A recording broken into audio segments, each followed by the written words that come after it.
Hello everyone, welcome back to part 8 of three dimensional geometry. ये इस series का last video है और सारी थ्योरी वगैरह तो हमने देख ली थी। लास्ट वीडियो में हमने जेई एडवांस के कुछ क्वेश्चंस किए थे। इस वीडियो में हम लोग कुछ जेई एडवांस के क्वेश्चन देखेंगे एंड आफ्टर दैट हम लोग जेई मेंस के क्वेश्चन देखने वाले हैं। ओके, तो शुरू करते हैं।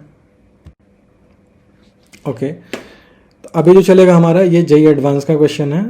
Question number 1 to 5 JEE Advance के होंगे और क्वेश्चन नंबर 6 ऑनवर्ड सारे जेई मेन के होंगे एंड दैट टू सारे के सारे 2023 वाले होने वाले, right. Okay, so I should start now. Question क्या बोल रहा है, लेट P1 एक प्लेन दिया हुआ है 2x plus y minus z equals 3 and P2 और P2 प्लेन है, उसका equation x plus 2y plus z equals to be 2 planes. Okay, then which of the following statements is are true. Multi correct option हो सकता है इसमें, है ना, इसलिए इज ऑब्लिक आर करके दिया हुआ है। ठीक है, तो दो प्लेन्स हैं और उनसे रिलेटेड हमारे पास में 4 ऑप्शंस हैं, तो हमें देखना है कि कौन सा सही है कौन सा नहीं है। तो क्वेश्चन में हमें क्या करना है वो तो अब ऑप्शन देख के ही पता चलेगा किस चीज़ के बारे में पूछा। ओके, तो पहला ऑप्शन है the line of intersection of P1 and P2 has direction ratios this. Okay, मतलब लाइन ऑफ इंटरसेक्शन निकालना है हमें। ठीक है, द लाइन, ये जो दूसरा ऑप्शन है, इस perpendicular to the line of intersection of P1 and P2। इसमें भी लाइन ऑफ इंटरसेक्शन पता रहेगा तभी ऑप्शन बी के बारे में हम कुछ बोल पाएंगे। तीसरा ऑप्शन है the acute angle between P1 and P2 60 degree. Okay, दोनों प्लेन्स के बीच में जो एंगल है उसके बारे में पूछ रहे हैं। और ऑप्शन डी क्या है, P3 is a plane passing through the point 4, 2, -2 and perpendicular to the line of intersection of P1 P2, then the distance of the point 2, 1, 1 from the plane P3 is 2 over root 3। Okay, तो एक चीज़ तो option से clear है कि मेरे को line of intersection और दोनों प्लेन के बीच का एंगल, ये दो सबसे पहले निकालना है। वो निकालेंगे तभी हम इन ऑप्शंस के बारे में कुछ बात कर पाएंगे। ठीक है, तो देखते हैं। तो कन्फिग्रेशन कुछ इस टाइप का है, एक ब्लू प्लेन है आपका, एक रेड प्लेन है। ठीक है, रेड वाले को हमने P1 बोल दिया 2x plus y minus z equals 3 और ब्लू वाले को P2 बोल दिया x plus 2y plus z equal to 2। ठीक है, इन दोनों का जो लाइन ऑफ इंटरसेक्शन है वो ये ब्लैक वाली लाइन है, आपको दिख रही है ना। तो पहले इस ब्लैक वाले लाइन के बारे में पता कर लेते हैं। ठीक है, अब ये चूंकि ब्लैक वाला लाइन दोनों प्लेन के अंदर है, रेड प्लेन के अंदर भी है, ब्लू प्लेन के अंदर भी है, तो रेड प्लेन पे जो नॉर्मल होगा और ब्लू प्लेन पे जो नॉर्मल होगा उन दोनों के परपेंडिकुलर होगा ये ब्लैक लाइन। ओके, तो अगर आपके पास में दो वेक्टर्स हैं और उनके परपेंडिकुलर आपको कोई वेक्टर चाहिए तो आप क्या करते हो, दोनों का क्रॉस प्रोडक्ट लेते हो। ठीक है, तो अगर मुझे ये ब्लैक लाइन के डायरेक्शन रेशियोज या इनके पैरेलल एक वेक्टर चाहिए तो मेरे को दोनों प्लेन्स के नॉर्मल वेक्टर्स जो होंगे उनका क्रॉस प्रोडक्ट लेना होगा, राइट। तो प्लेन P1 का नॉर्मल क्या होगा, ये जो कोफिशिएंट होते हैं XYZ के वही करस्पॉन्डिंग होते हैं आपके नॉर्मल के। ठीक है ना, वही रिप्रेजेंट करेंगे नॉर्मल के कंपोनेंट्स। ठीक है, तो P1 क्या है 2x plus y minus Z, तो 2, 1, -1 ये इसके नॉर्मल का डायरेक्शन रेशियो भी बोल सकते हो और वो नॉर्मल वेक्टर का कंपोनेंट्स भी बोल सकते हो। ठीक है, similarly normal to plane P2 ये हो जाएगा इक्वेशन के हिसाब से। ठीक है, अब हम निकाल रहे हैं vector parallel to black line, है ना। Vector parallel to black line मतलब ब्लैक लाइन का पैरेलल डायरेक्शन आ जाएगा, आपको डायरेक्शन रेशियो मिल जाएगा उसका। ठीक है, तो वो कैसे निकलेगा, ये जो दोनों नॉर्मल्स थे इनका क्रॉस लेके इनका क्रॉस करेंगे तो ये आएगा 3i cap minus 3j cap plus 3k cap. ठीक है, ये चीज़ आ गई। ओके, तो अब क्या है कि हमारे पास में ये नॉर्मल वेक्टर तो आ गया, सॉरी ये जो पैरेलल वेक्टर है वो आ गया, है ना। अब इसके बेस पे हम ऑप्शंस को चेक कर सकते हैं। ठीक है, एटलीस्ट हम एक आध ऑप्शन तो चेक कर ही सकते हैं। तो जो ऑप्शन बी था हमारा उसमें एक लाइन दिया हुआ था, ये लाइन दिया हुआ है। ठीक है, और इसके बारे में बोल रहा है कि ये परपेंडिकुलर है क्या, ये जो ब्लैक लाइन है इसके परपेंडिकुलर है क्या, है ना। तो अगर आप ठीक से देखोगे तो यहाँ पे ये जो लाइन है ये स्टैंडर्ड फॉर्म में है नहीं अभी, है ना। इसको पहले हम स्टैंडर्ड फॉर्म में बनाते हैं। तो जब हम इसको स्टैंडर्ड फॉर्म में बनाएंगे तो ये 3x - 4 है, इसको 3 से डिवाइड किया है ना पहले रेशियो को, तो ये हो जाएगा x - 4/3/3। फिर ये जो बीच वाला 1 - 3y है ये भी इसको हमने -3 से डिवाइड किया तो ये हो जाएगा y - 1/3/-3। फिर ये z/3, ये तो आपका स्टैंडर्ड वे में लिखा हुआ है तो इसमें हमको कुछ करने की ज़रूरत नहीं है। ठीक है, तो पहले हमने इक्वेशन को स्टैंडर्ड फॉर्म में कन्वर्ट किया ताकि हम कंपेयर कर सकें या जो भी फर्दर कैलकुलेशंस हैं मैनिपुलेशंस है वो कर सकें, है ना। तो जो आपका निकल के आया ना, ये जो आपका इक्वेशन आया लाइन का स्टैंडर्ड फॉर्म में वो ये आया। अब देखो जो ब्लैक लाइन है उसका डायरेक्शन रेशियो इस वेक्टर से आएगा, वो क्या आ रहा है 3, -3, 3। और ये जो ऑप्शन में लाइन दिया है ये भी, इसका भी डायरेक्शन रेशियो आ रहा है 3, -3, 3। तो दोनों का डायरेक्शन रेशियो तो सेम है। तो अगर दोनों लाइन का डायरेक्शन रेशियो सेम है तो वो पैरेलल होगा, परपेंडिकुलर नहीं होगा, है ना। तो जैसा ऑप्शन में दिया हुआ है कि वो पूछ रहा है कि ये परपेंडिकुलर है क्या या परपेंडिकुलर होगा क्या, तो वो गलत है, परपेंडिकुलर नहीं होगा, ये तो पैरेलल है क्योंकि दोनों के डायरेक्शन रेशियोज मैच करते हैं, ठीक है। अच्छा, अब ज़रा एंगल भी निकाल लेते। तो एंगल निकालना तो बड़ा सिंपल है, दोनों प्लेन का इक्वेशन दिया हुआ है, आप फॉर्मूले में डाल दो। तो हमने दोनों प्लेन्स के जो नॉर्मल्स हैं इन दोनों के बीच का एंगल निकाला है ना। दो प्लेन के बीच का एंगल मतलब उनके नॉर्मल्स के बीच का एंगल, ठीक है। तो कॉस थीटा वाले फॉर्मूले से हमने लगा दिया, ये क्या होता है A.B upon mod A mod B, है ना। तो ये आ गया 1/2 के बराबर, तो थीटा हो जाएगा 60 degree. Okay, so I think option में भी 60 डिग्री ही दिया हुआ है, तो ये वाला ऑप्शन आपका करेक्ट होने वाला है, राइट। ओके, अच्छा, तो अब हम आगे देखते हैं ऑप्शन डी। तो ऑप्शन डी के लिए हमको एक प्लेन निकालना है पहले, है ना। एक प्लेन है जो कि आपका ये जो ब्लैक लाइन है इसके परपेंडिकुलर है, ठीक है। तो ये प्लेन मान लिया, मैं यहाँ पे शेड कर देता हूँ इसको, है ना। अगर ये प्लेन इस ब्लैक लाइन के परपेंडिकुलर है या फिर ये ब्लैक लाइन इस प्लेन के परपेंडिकुलर है, तो फिर ये जो ब्लैक लाइन है यही इस प्लेन के नॉर्मल का काम करेगा। तो अगर हमें इस ब्लैक लाइन का डायरेक्शन रेशियोस पता है तो प्लेन के इक्वेशन में एक्स वाई जेड का कोफिशिएंट्स हमें वैसे ही पता लग जाएगा, ठीक है। तो जो vector parallel to black line था वो ये था 3i cap -3j cap plus 3k cap, है ना। तो इसको हमने मान लिया ये जो प्लेन का नॉर्मल है उसका, या इसको सीधा सीधा यही बोल सकते हैं कि ये जो ब्लू प्लेन हमने अब यहाँ पे बना रखा है अभी शेड करके, प्लेन पी बोल दिया, इसका नॉर्मल वेक्टर यही होगा। तो अगर इसका नॉर्मल वेक्टर यही होगा तो फिर इक्वेशन हम लिख सकते हैं 3x - 3y + 3z + d = 0, है ना। d अभी हमें पता नहीं है। और ऑप्शन में क्या बोला है कि ये जो प्लेन है वो 4, 2, -2 से पास भी करता है। मतलब ये जो आपने प्लेन लिखा है ये equation in terms of d, ये 4, 2, -2 को सेटिस्फाई करना चाहिए। तो हमने इस इक्वेशन में इस पॉइंट को रख दिया और फिर d निकाला। तो जब हम d निकालते हैं तो वो 0 के बराबर आता है, ठीक है। ये कैलकुलेशन आप देख सकते हो, ठीक है। तो d 0 हो गया तो अल्टीमेटली मेरा इक्वेशन क्या बचा 3x - 3y + 3z = 0, है ना।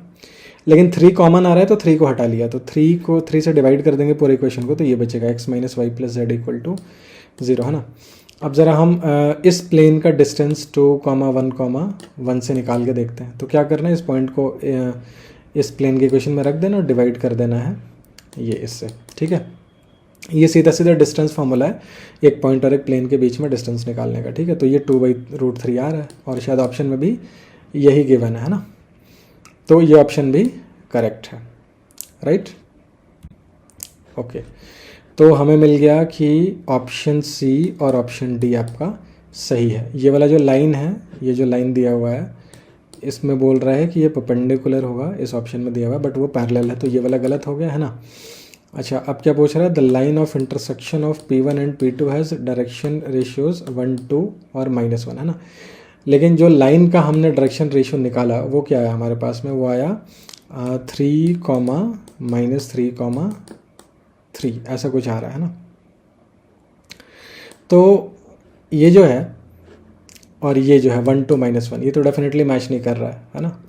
तो फिर ऑप्शन ए भी गलत हो जाएगा, है ना। तो option C and D are correct answers. I hope ये क्लियर हो गया होगा।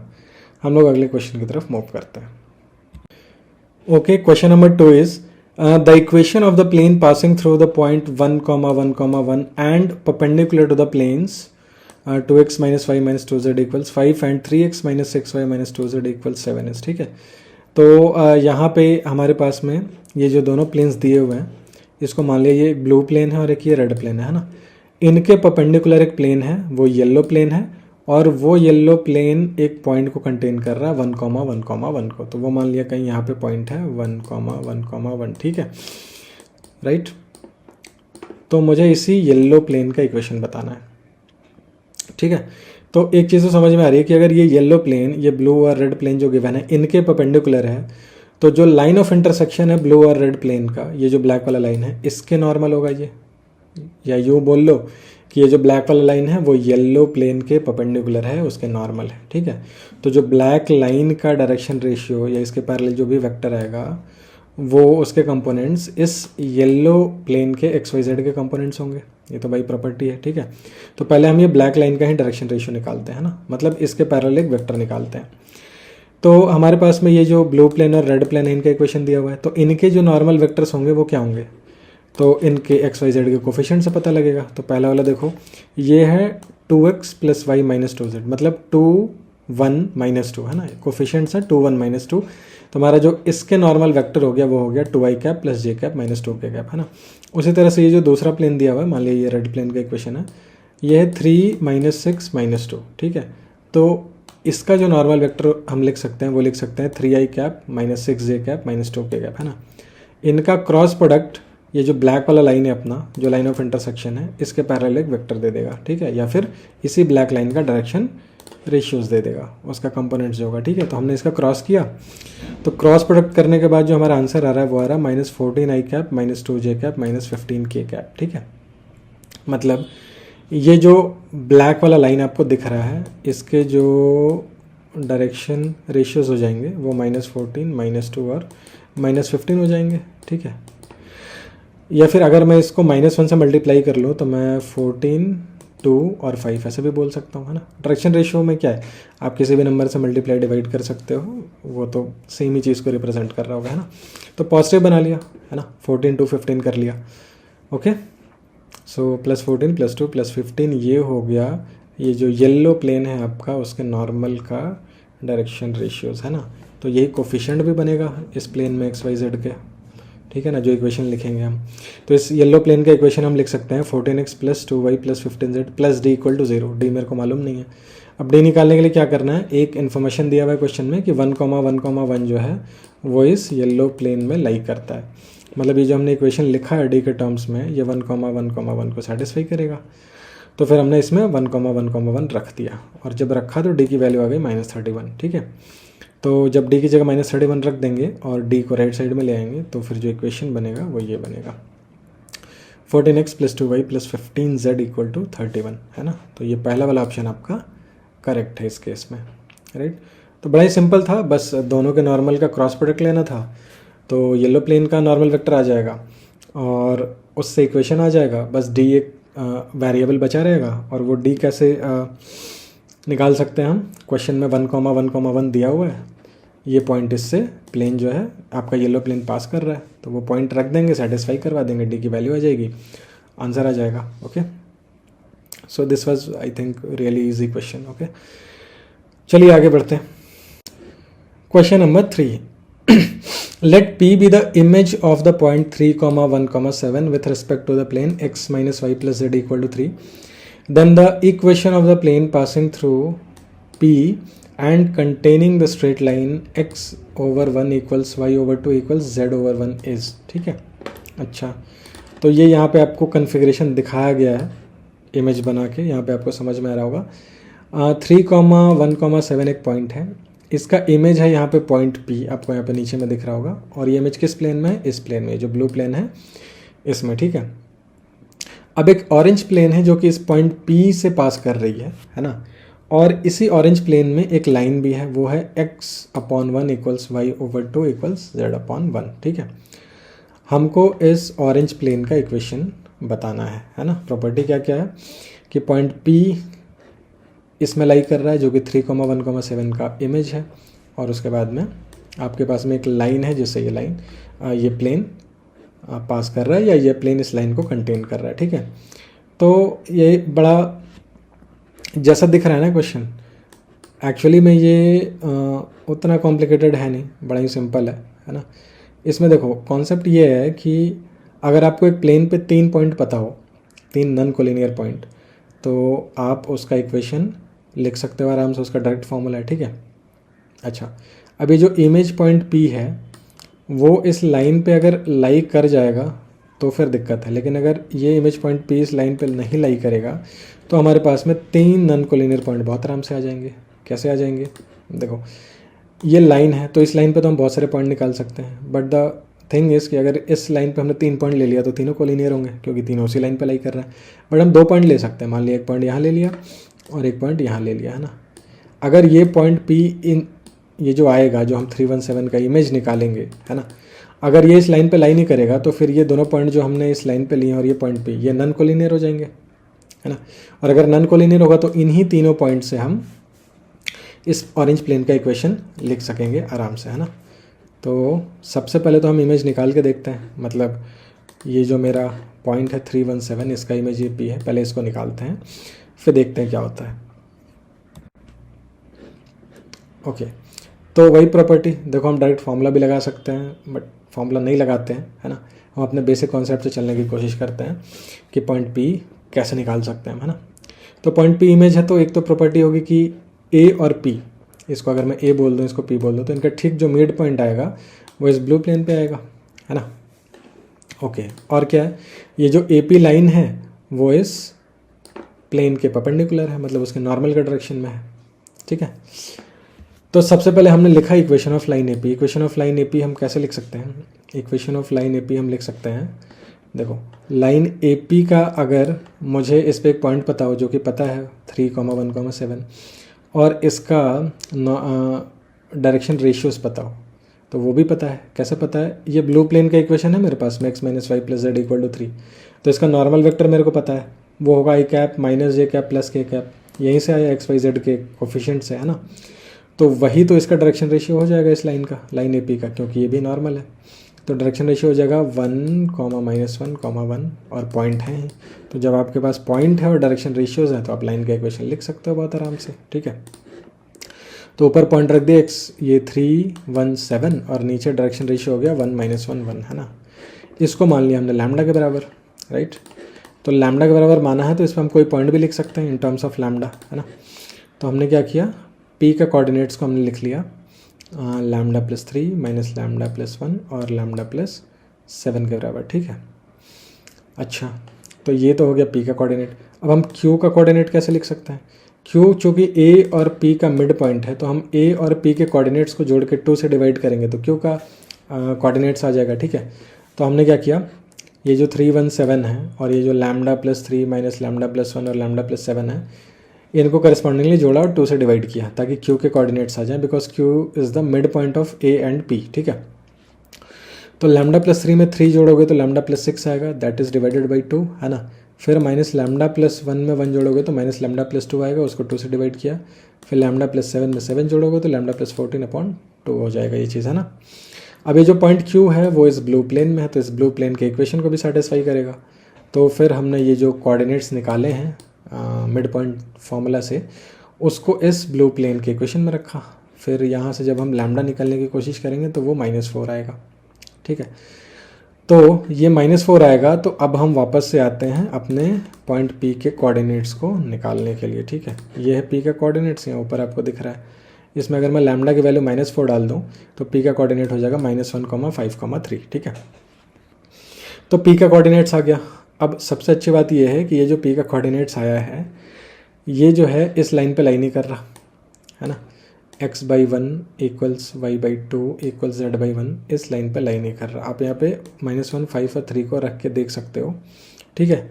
वो इस लाइन पे लाई नहीं कर रहा है। मतलब अगर अब आप इस लाइन पे 2 अलग अलग पॉइंट्स चूज़ करते हो तो उन दोनों पॉइंट्स और ये पॉइंट P, ये तीनों पॉइंट अगर आप कलेक्टिवली देखोगे तो ये कोलिनियर नहीं होंगे, और कोलिनियर नहीं होंगे तो फिर 3 नन कोलिनियर पॉइंट से पास करने वाले प्लेन का इक्वेशन हम लिख सकते हैं with the help of formula, ठीक है। तो जो इक्वेशन ऑफ आपका ऑरेंज प्लेन आएगा वो कुछ आ जाएगा ये x - x1 y - y1 z - z1 x2 - x1 y2 - y1 z2 - z1, ये तो फार्मूला होता है, ठीक है। अब हमने पॉइंट्स नहीं लिया, पॉइंट्स हमको लेना चाहिए था। तो इस ये जो क्या बोलते हैं, ये जो लाइन है इस पर पॉइंट्स लेना बहुत आसान है। एक तो आपको दिख रहा होगा 0 0 0, है ना। x y z को 0 0 0 रखेंगे तो भी सेटिस्फाई करेगा। तो एक तो हो गया हमारा 0 0 0, इसको मैंने बोल दिया x1 y1 z1, ठीक है। तो यहाँ पे x1 y1 z1 की जगह इसने ले ली। अब चूँकि x1 y1 z1 आपका 0 0 0 है तो यहाँ पे सब्ट्रैक्ट करने पे भी कोई फ़र्क नहीं पड़ेगा, ठीक है। अब मेरे को x2 y2 z2 और x3 y3 z3 चाहिए ना। तो x2 y2 z2 तो हमने मान लिया पॉइंट P का कोऑर्डिनेट, ठीक है। तो पॉइंट P का कोऑर्डिनेट है -1 5 और 3, ठीक है। -1 5 3 हमने लिख लिया P के कोऑर्डिनेट्स को, ठीक है। उसके बाद हमें एक और पॉइंट चाहिए, तो वो हम इस लाइन पे मान सकते हैं। तो उस लाइन पे हमने क्या किया कि x y z को मान लिया, x को मान लिया 1, y को मान लिया 2, z को मान लिया 1, ठीक है। देखो इक्वेशन बड़ा सिंपल है, इसलिए हम ऐसे डायरेक्टली रख पा रहे हैं, है ना। इक्वेशन थोड़ा सा कॉम्प्लिकेटेड होता तो फिर हम क्या करते, इस लाइन के इक्वेशन को हम लैम्डा से इक्वेट करते, फिर एक्स वाई जेड का जनरल कोऑर्डिनेट निकालते लैम्डा के टर्म्स में, फिर लैम्डा की अलग अलग वैल्यू रखते तो अलग अलग पॉइंट्स आते इस लाइन पे, है ना। तो वैसे भी निकाल सकते थे, बट चूंकि इक्वेशन इतना सिंपल है तो देख के ही समझ में आ रहा है ना, कि हम कौन से नंबर रखेंगे तो ये तीनों रेशियो सेम आएगा। तो एक तो है 0 0 0 0 0 0 रखोगे तो ये तीनों रेशियो 0 हो जाएगा, जो कि बराबर है। और एक है कि जो इनके डिनोमिनेटर्स हैं उनके बराबर ही एक्स वाई जेड को रख दिया, एक्स को रख दिया 1, वाई को रख दिया 2, जेड को रख दिया 1, तो अगेन ये तीनों रेशियो 1 1 1 के बराबर आ जाएंगे, है ना। ठीक है, तो इक्वेशन सिंपल है, इस वजह से हम डायरेक्टली रख पा रहे हैं। अदरवाइज हमें फिर मेथड में जाना पड़ता कि इस पूरे इक्वेशन को हम मानते लैम्डा के बराबर, फिर लैम्डा के टर्म्स में एक्स वाई जेड लिखते, फिर लैम्डा की अलग अलग वैल्यू रखते, तो फिर अलग अलग पॉइंट्स आता। ठीक है, बट यहाँ पे because of the simplicity of the equation we can do this directly. ठीक है, तो ठीक है, पॉइंट समझ में आ गया कैसे रखा है। एक तो हमने 0 0 0 माना है x1 y1 z1 को, फिर x3 y3 z3 को हमने 1 2 1 माना है। ये दोनों पॉइंट्स हैं आपके लाइन के ऊपर, और एक जो पॉइंट P हमने निकाला इसका इमेज वो आया -1, 5, 3, तो वो रखा हुआ है। ठीक है, अब इस डिटर्मिनेंट को हम सॉल्व करेंगे तो आप देख पा रहे हो कि इक्वेशन क्या आने वाला है। ठीक है, यहाँ नीचे में लिखा हुआ है फाइनली सब सॉल्व करके x - 4y + 7z = 0। ठीक है, तो ये है हमारा ऑरेंज प्लेन का इक्वेशन, तो this is the correct answer. Okay, तो ऑप्शन में ये है आपका x - 4y + 7z = 0। सो ये हमारा आंसर हो जाएगा। ठीक है, I hope this is clear. Let's move on to question number 4। Okay, question number 4 क्या कह रहा है, consider a pyramid OPQRS located in the first octant. ठीक है, फर्स्ट ऑक्टेंट में है तो x y z coordinates non negative होंगे, मतलब ग्रेटर देन इक्वल टू 0 होंगे तीनों। ठीक है, with O as the origin. ठीक है, O ओरिजिन है, and OP and OR along the x axis and y axis respectively. अच्छा, OP जो है एक्स एक्सिस की तरफ है और OR जो है वो वाई एक्सिस की तरफ है। The base OPQR of the pyramid is a square with OP = 3, है ना। तो जो बेस है इस पिरामिड का वो एक स्क्वायर शेप का है, O ओरिजिन है, P आपका एक्स एक्सिस की तरफ है और R आपका वाई एक्सिस की तरफ है। तो जो OPQR पिरामिड का बेस है तो OPQ डेफिनेटली यहाँ पे आएगा, है ना। और OP है 3 और ये एक स्क्वायर है, तो ये सारे के सारे 3 होंगे। इतनी बात तो समझ में आ रही है। अब और क्या कह रहा है, the point S is directly above the mid point T of diagonal OQ। अब मैं OQ डायगोनल बनाऊंगा तो इसका जो मिड पॉइंट आएगा इसके ठीक ऊपर आपका पॉइंट है यहाँ पे कहीं पे S। ठीक है, और ये पॉइंट है T। OQ का मिड पॉइंट हमने T बोल रखा है, राइट। और TS की वैल्यू है 3। ये जो हाइट है ये भी 3 है। फिर जब आप इनको जोड़ दोगे इन पॉइंट्स को तो आपको मिल जाएगा एक पिरामिड, है ना। ये उतना अच्छा बना नहीं है तो हम आपको डायग्राम शो करते हैं ये वाला, है ना। ठीक है, पहले देख लेते हैं पूछा क्या क्या है, फिर उसके हिसाब से हम आगे बात करेंगे। Acute angle between OQ and OS पूछा है, वो π/3 है या नहीं है ना। Equation of plane containing the triangle OQS x - y = 0 है, ये सही है कि नहीं है ये बताना है। The length of perpendicular from P to the plane containing the triangle OQS is 3/√2। Okay, the length of perpendicular from P। अच्छा, P से परपेंडिकुलर ड्रॉ करना है to the plane containing the triangle. अच्छा ठीक है, OQS ट्रायंगल से जो plane जा रहा है उसका लेंथ ऑफ परपेंडिकुलर निकालना है फ्रॉम P से। वो 3/√2 आ रहा है कि नहीं आ रहा है वो देखना है, और देखना the perpendicular distance from O to the straight line containing RS is this, है ना।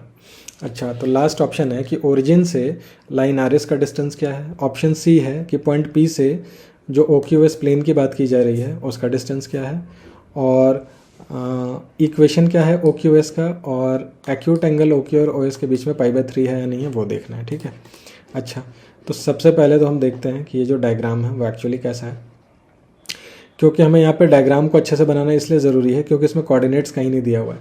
डायग्राम ठीक से बनाएंगे तभी कोऑर्डिनेट्स पता लगेगा, और जब कोऑर्डिनेट्स पता लगेगा तभी हम एंगल या इक्वेशन लिख पाएंगे। ठीक है, तो इसके लिए एक प्रॉपर डायग्राम बनाना बहुत ज़रूरी है। तो यहाँ पे आप देख पा रहे हो, है ना, एज़ यूजुअल हम पहले से ही जो पहले वीडियो से देखते आ रहे हैं उसमें हम येलो प्लेन को, येलो वाली जो लाइन है इसको हम एक्स एक्सेस बोलते हैं, जो ये आपका रेड वाला लाइन है इसको वाई एक्सेस, और ये ब्लू लाइन को हम जेड एक्सेस बोलते हैं। ठीक है, ये ओ है आपका, राइट, और जो एक्स एक्सेस की तरफ है ये शायद पी था, और वाई एक्सेस की तरफ ये आर था, ये क्यू हो जाएगा, ये लेंथ 3 है ना, ये टी है, ये ऊपर में एस है, और ये जो लेंथ है वो 3 है, और ये जो स्क्वायर बन रहा है जेड प्लेन पे ये भी सारे के सारे जो चारों साइड से इसके 3 यूनिट्स हैं ना। तो इनके हेल्प से हम कोऑर्डिनेट्स को लिख सकते हैं। ठीक है, इसको मैं एक बार डायग्राम को मूव करके भी दिखा देता हूँ ताकि आपको आसानी हो। सी ओके, तो ये जो है आपका है ना इस तरह का पिरामिड है एक्चुअली, है ना। इसका जो बेस है वो एक्स वाई प्लेन में है या जेड प्लेन में, ये बोल सकते हो, और फर्स्ट ऑक्टेंट में है। ठीक है, और इसका हाइट जो है आप देख पा रहे हो 3 यूनिट्स है, जैसा कि क्वेश्चन में बोला गया है। तो ये इस तरीके का कोई एक रेगुलर शेप का पिरामिड बन रहा है। ठीक है, अब चूंकि हमको लेंथ्स पता है तो हम लेंथ्स के बेस पे इन कोऑर्डिनेट्स को लिखने की कोशिश करेंगे, और कोऑर्डिनेट्स आ जाएंगे तो फिर डायरेक्शन रेशियोज, एंगल्स, प्लेन्स का इक्वेशन, लाइन का इक्वेशन, सब कुछ आ जाएगा, राइट। सो आई होप ये फिगर आपको क्लियर है, आपको देख के समझ में आ गया एक्चुअली क्या चल रहा है ना। अब हम क्या करेंगे कि यहाँ पे कोऑर्डिनेट्स को रखने की कोशिश करते हैं, और जो जो नोमेनक्लेचर है वो क्वेश्चन के हिसाब से वो पुट करेंगे, और बाकी चीज़ें इवैल्यूएट करते हैं। तो हमारे पास में ओ ओरिजिन है, पी एक्स एक्सिस पे है, यहाँ पे ये जो लेंथ है ओ पी लेंथ ये 3 यूनिट्स है ना। एक्चुअली सारे लेंथ्स ये स्क्वायर के 3 यूनिट्स ही हैं। ओके, तो कोऑर्डिनेट्स कैसे लिखेंगे? कोऑर्डिनेट्स ऐसे लिखना है, बड़ा सिंपल है। अगर OP का लेंथ 3 यूनिट है और P एक पॉइंट है जो कि एक्स एक्सिस पे है, तो P का कोऑर्डिनेट हो जाएगा 3, 0, 0। ठीक है, फिर हम Q तक कैसे पहुंचेंगे? Q तक पहुंचने के लिए हमें O से P तक आना होगा, तो O से P तक आएंगे तो फिर x कोऑर्डिनेट 3 हो जाएगा। फिर P से हमें y डायरेक्शन में 3 यूनिट जाना पड़ेगा, मतलब y के पैरेलल 3 यूनिट जाना पड़ेगा, तो y कोऑर्डिनेट भी 3 हो गया। लेकिन अब ये जो Q है ना वो Z प्लेन में ही है, अब ऊपर जाने की ज़रूरत नहीं है, यहीं पे, तो Z कोऑर्डिनेट आपका 0 हो गया, तो Q के कोऑर्डिनेट्स आपको ऐसे मिल गए। ठीक है, ओके, और R क्या होगा? R में जो है, R जो पॉइंट है वो y एक्सिस पे है, तो y एक्सिस पे है तो इसमें x डायरेक्शन में आपको मूव नहीं करना, z डायरेक्शन में भी आपको मूव नहीं करना, सिर्फ y डायरेक्शन में मूव करना है, वो भी कितने यूनिट्स? 3 यूनिट्स, क्योंकि इसका लेंथ 3 है। तो इसलिए जो r का कोऑर्डिनेट हो जाएगा उसमें सिर्फ y कोऑर्डिनेट 3 होगा और बाकी दोनों कोऑर्डिनेट 0 होंगे, है ना। अब t का कोऑर्डिनेट कैसे निकलेगा? देखो t मिड पॉइंट है ना किसका? OQ डायगोनल का। तो अगर मैं यहाँ पे एक अलग से स्क्वायर बनाऊँ, ठीक है, और इसका दोनों डायगोनल्स अगर मैं ऐसे बनाऊँ तो ये मिड पॉइंट आएगा। लेकिन आपको ये भी पता है कि अगर मैं यहाँ से एक लाइन खींचता हूँ तो ये जो लेंथ है ना, ये जो है वो ठीक स्क्वायर के साइड लेंथ के आधा है, क्योंकि बाइसिमेट्री ये जो पॉइंट है तो बीच में है। मतलब अगर इस साइड का लेंथ 1 है तो फिर ये लेंथ यहाँ से यहाँ तक है ना, किसी साइड से ये सेंटर का जो लेंथ आएगा वो 1/2 आएगा, हाफ आएगा, है ना। तो सिमेट्री से समझ में आ रहा होगा कि ये जो सेंटर पॉइंट है, मतलब डायगोनल्स का बाइसेक्शन पॉइंट है, वो एग्जैक्टली मिड में है। ठीक है, तो मैं ये बोल सकता हूँ कि जो t का कोऑर्डिनेट्स आपको लिखना है उसमें आपको x एक्सिस पे सिर्फ 3/2 यूनिट्स चलना है ना, OP का आधा 3/2 यूनिट्स, राइट। और उसके बाद आपको y डायरेक्शन में भी 3/2 यूनिट्स ही चलना है, क्योंकि OR तो पूरा 3 यूनिट्स है, लेकिन ये मिड पॉइंट ठीक बीच में पड़ेगा, आधे में। तो x कोऑर्डिनेट भी 3/2 हो जाएगा, y कोऑर्डिनेट भी 3/2 हो जाएगा, तो t जो है वो आएगा आपका 3/2, 3/2, है ना। और s का कोऑर्डिनेट कैसे लिखेंगे? देखो t तक पहुंचो और t से ऊपर चले जाओ z एक्सिस की तरफ 3 यूनिट्स, क्योंकि इसका लेंथ 3 यूनिट दिया हुआ है ना, और ये ठीक z एक्सिस के पैरेलल है। तो t के कोऑर्डिनेट में तो पहला 2 3/2 था, यहाँ तक पहुँचे, अगला 0 लिखते तो t का कोऑर्डिनेट हो जाता, लेकिन s तक पहुँचने के लिए अब यहाँ से हमें z एक्सिस की तरफ 3 यूनिट्स मूव करना पड़ेगा, इसलिए s के कोऑर्डिनेट में z की वैल्यू 3 के बराबर है ना। तो कोऑर्डिनेट्स लिख लिए। अब जब आपने कोऑर्डिनेट्स लिख लिए सारे पॉइंट्स के, तो अब जो है चीज़ें काफ़ी आसान हो गई हैं, है ना। अब जितनी चीज़ें पूछी हैं वो इनके हेल्प से हम निकाल सकते हैं। ठीक है, तो एक एक करके शुरू करते हैं। तो सबसे पहले डायरेक्शन रेशियो ऑफ OS, ये क्या होगा?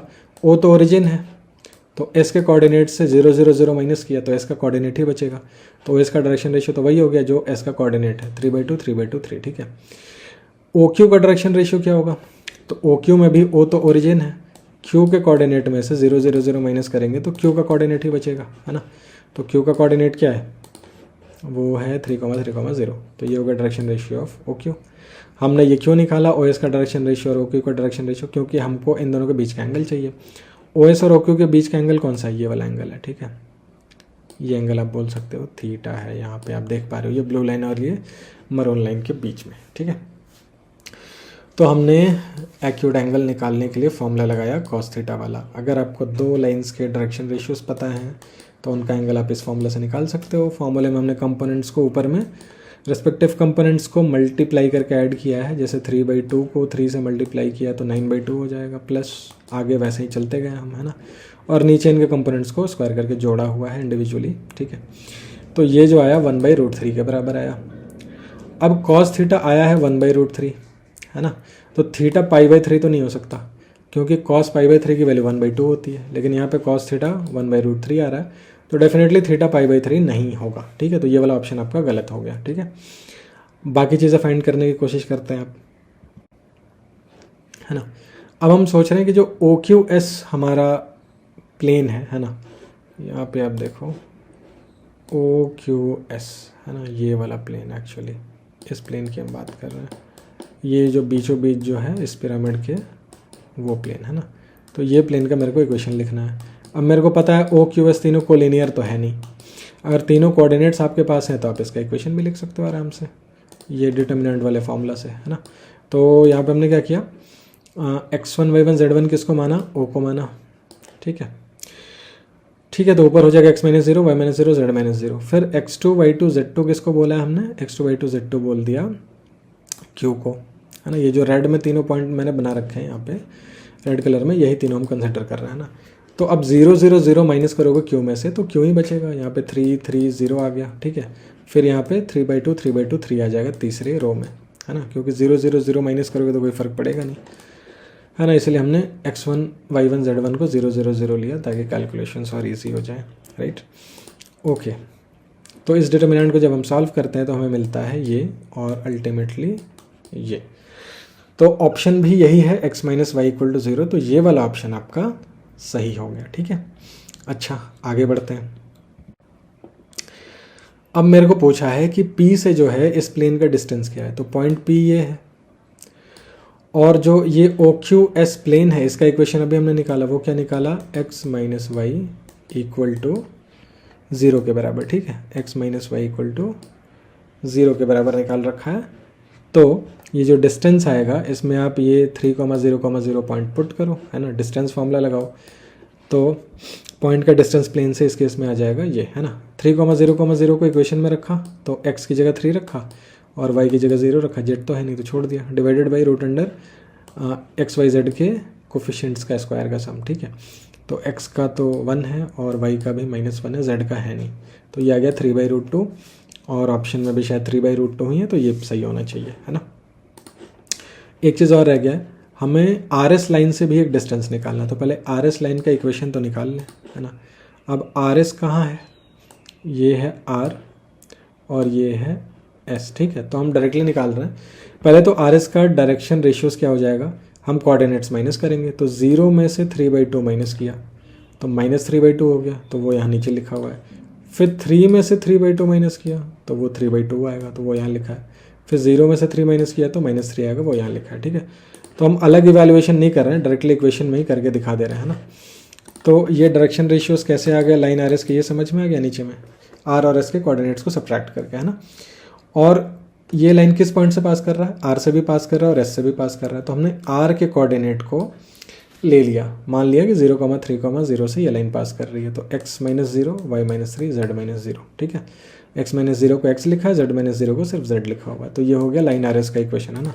हमने शॉर्टकट में लिख दिया, बट आई एक्सप्लेन्ड यू कि कैसे लिखा, ठीक है। इसको मान लिया लैम्डा के बराबर, है ना। तो ये इक्वेशन में सारे रेशियोज अगर लैम्डा के बराबर हो जाएंगे तो फिर आगे देखिए, हम इस पे किसी भी पॉइंट का कोऑर्डिनेट आराम से लिख सकते हैं, ठीक है। तो कोऑर्डिनेट कैसे लिखे जाएंगे, वो ऐसे लिखे जाएंगे, है ना। ये आ जाएगा -3/2 लैम्डा, -3/2 लैम्डा +3, -3 लैम्डा, ठीक है। इसको मैंने मान लिया ये जो पॉइंट M है, और M क्या है, जो हम ओरिजिन से RS पे परपेंडिकुलर बनाएंगे, ड्रॉप करेंगे, उसका फुट का कोऑर्डिनेट्स है ना, उसका जो फुट पॉइंट है या फुट ऑफ परपेंडिकुलर बोल लो, वो ये 90 डिग्री है। O से हमने लाइन RS पे एक परपेंडिकुलर डाला और वो मान लो M पे जाके मीट करता है लाइन RS को, तो ये 90 डिग्री हो जाएगा और OM is perpendicular to RS, ये हो जाएगा। M चूँकि लाइन RS पे लाई कर रहा है तो M का कोऑर्डिनेट हम लाइन RS पे किसी जनरल पॉइंट की तरह लिख सकते हैं जो हमने निकाला है ना। तो लाइन RS पे जनरल पॉइंट ये हो जाएगा लैम्डा के टर्म्स में, यहाँ जो हमने लिखा हुआ है, इसको हमने M का कोऑर्डिनेट मान लिया, ठीक है, ओके। अब हम बात करते हैं OM की। तो OM का डायरेक्शन रेशियो क्या होगा? OM का डायरेक्शन रेशियो होगा, आप M के कोऑर्डिनेट में से ओरिजिन के कोऑर्डिनेट को माइनस कीजिए। तो ओरिजिन तो 0 0 है, तो माइनस करने से, ना करने से क्या फ़र्क पड़ता है ना, जो वैल्यूज़ है वो तो उतनी ही रहने वाली हैं। तो लाइन OM का जो डायरेक्शन रेशियो है वो एज इट इज़ यही हो जाएगा जो उस पॉइंट का जनरल फॉर्म है, ठीक है।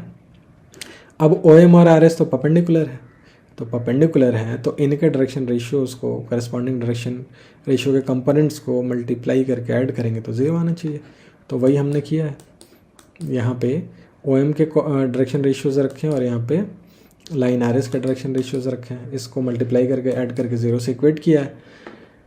तो जब ऐड करके इक्वेट किया 0 से और सॉल्व किया तो हमें मिला 54 लैम्डा इक्वल्स -18, और इस केस में लैम्डा की वैल्यू हो जाएगी -1/3 के बराबर, ठीक है। तो M के कोऑर्डिनेट्स क्या मिल जाएंगे हमें? अब लैम्डा की जगह 1/3 रखो। M का कोऑर्डिनेट क्या है, यहाँ लिखा हुआ ऊपर में, ये रहा है ना, यहाँ पे। इसमें हमको क्या करना है, लैम्डा की जगह -1/3 रखना है। अब आप इसमें लैम्डा को -1/3 रख के देखोगे तो जो हमारा M का कोऑर्डिनेट्स आएगा वो आ जाएगा 1,2, 5,2, 1/2, 5/2, 1 के बराबर, ठीक है। तो ये M का कोऑर्डिनेट आ गया। अब मेरे को क्या चाहिए, ये डिस्टेंस OM चाहिए, है ना। तो O का कोऑर्डिनेट क्या है, 0 0 0 ओरिजिन है, M का कोऑर्डिनेट मेरे को मिल गया, तो हम डिस्टेंस फार्मूला से OM डिस्टेंस निकाल लेंगे, ठीक है। तो ये जो OM डिस्टेंस आएगा वो डिस्टेंस फार्मूला से इतना आएगा। OM में जो O है वो तो ओरिजिन है, तो 0 0 0 माइनस करके यहाँ लिखो या डायरेक्टली लिखो, कोई फ़र्क नहीं पड़ता, है ना। तो ये जब आप कैलकुलेट करोगे तो ये आ जाएगा √30/4, और थोड़ा सा और सिंप्लीफाई करोगे तो ये मिल जाएगा आपको √15/2 के बराबर, है ना। और आई थिंक ये वाला ऑप्शन सही होना चाहिए क्योंकि ऑप्शन में भी √15/2 ही है। तो अब एक बार ऑप्शंस को देख लेते हैं, ठीक है। Acute angle between OQ and OS π/3 नहीं है, ये नहीं आया था, 1/√3 आ रहा था वैल्यू, है ना, cos थीटा का। The equation of plane containing triangle OQS is x - y = 0, हाँ ये सही है क्योंकि ये हमने ड्राइव किया, निकला। Length of perpendicular from P to the plane containing the triangle is 3/√2, ये भी हमने निकाला, फॉर्मूले से इतना ही आया था। और अभी हमने निकाला ओरिजिन से RS पे परपेंडिकुलर डिस्टेंस, वो √15/2 आया। तो ये तीनों ऑप्शन नीचे वाले सही है, पहला वाला ऑप्शन गलत है, okay. So I hope this is clear. हम लोग क्वेश्चन नंबर 5 की तरफ बढ़ते हैं। ओके, क्वेश्चन नंबर 5, तो लास्ट JEE एडवांस्ड का क्वेश्चन, इसके बाद हम लोग JEE मेंस के क्वेश्चंस पे मूव करने वाले हैं, ठीक है। देखते हैं। इन R क्यूब मतलब 3 डायमेंशनल स्पेस की बात हो रही है ना। Consider the planes P1 y = 0, P2 x + z = 1, ठीक है। Let P3 be a plane different from P1 and P2 which passes through the intersection of P1 and P2, ठीक है।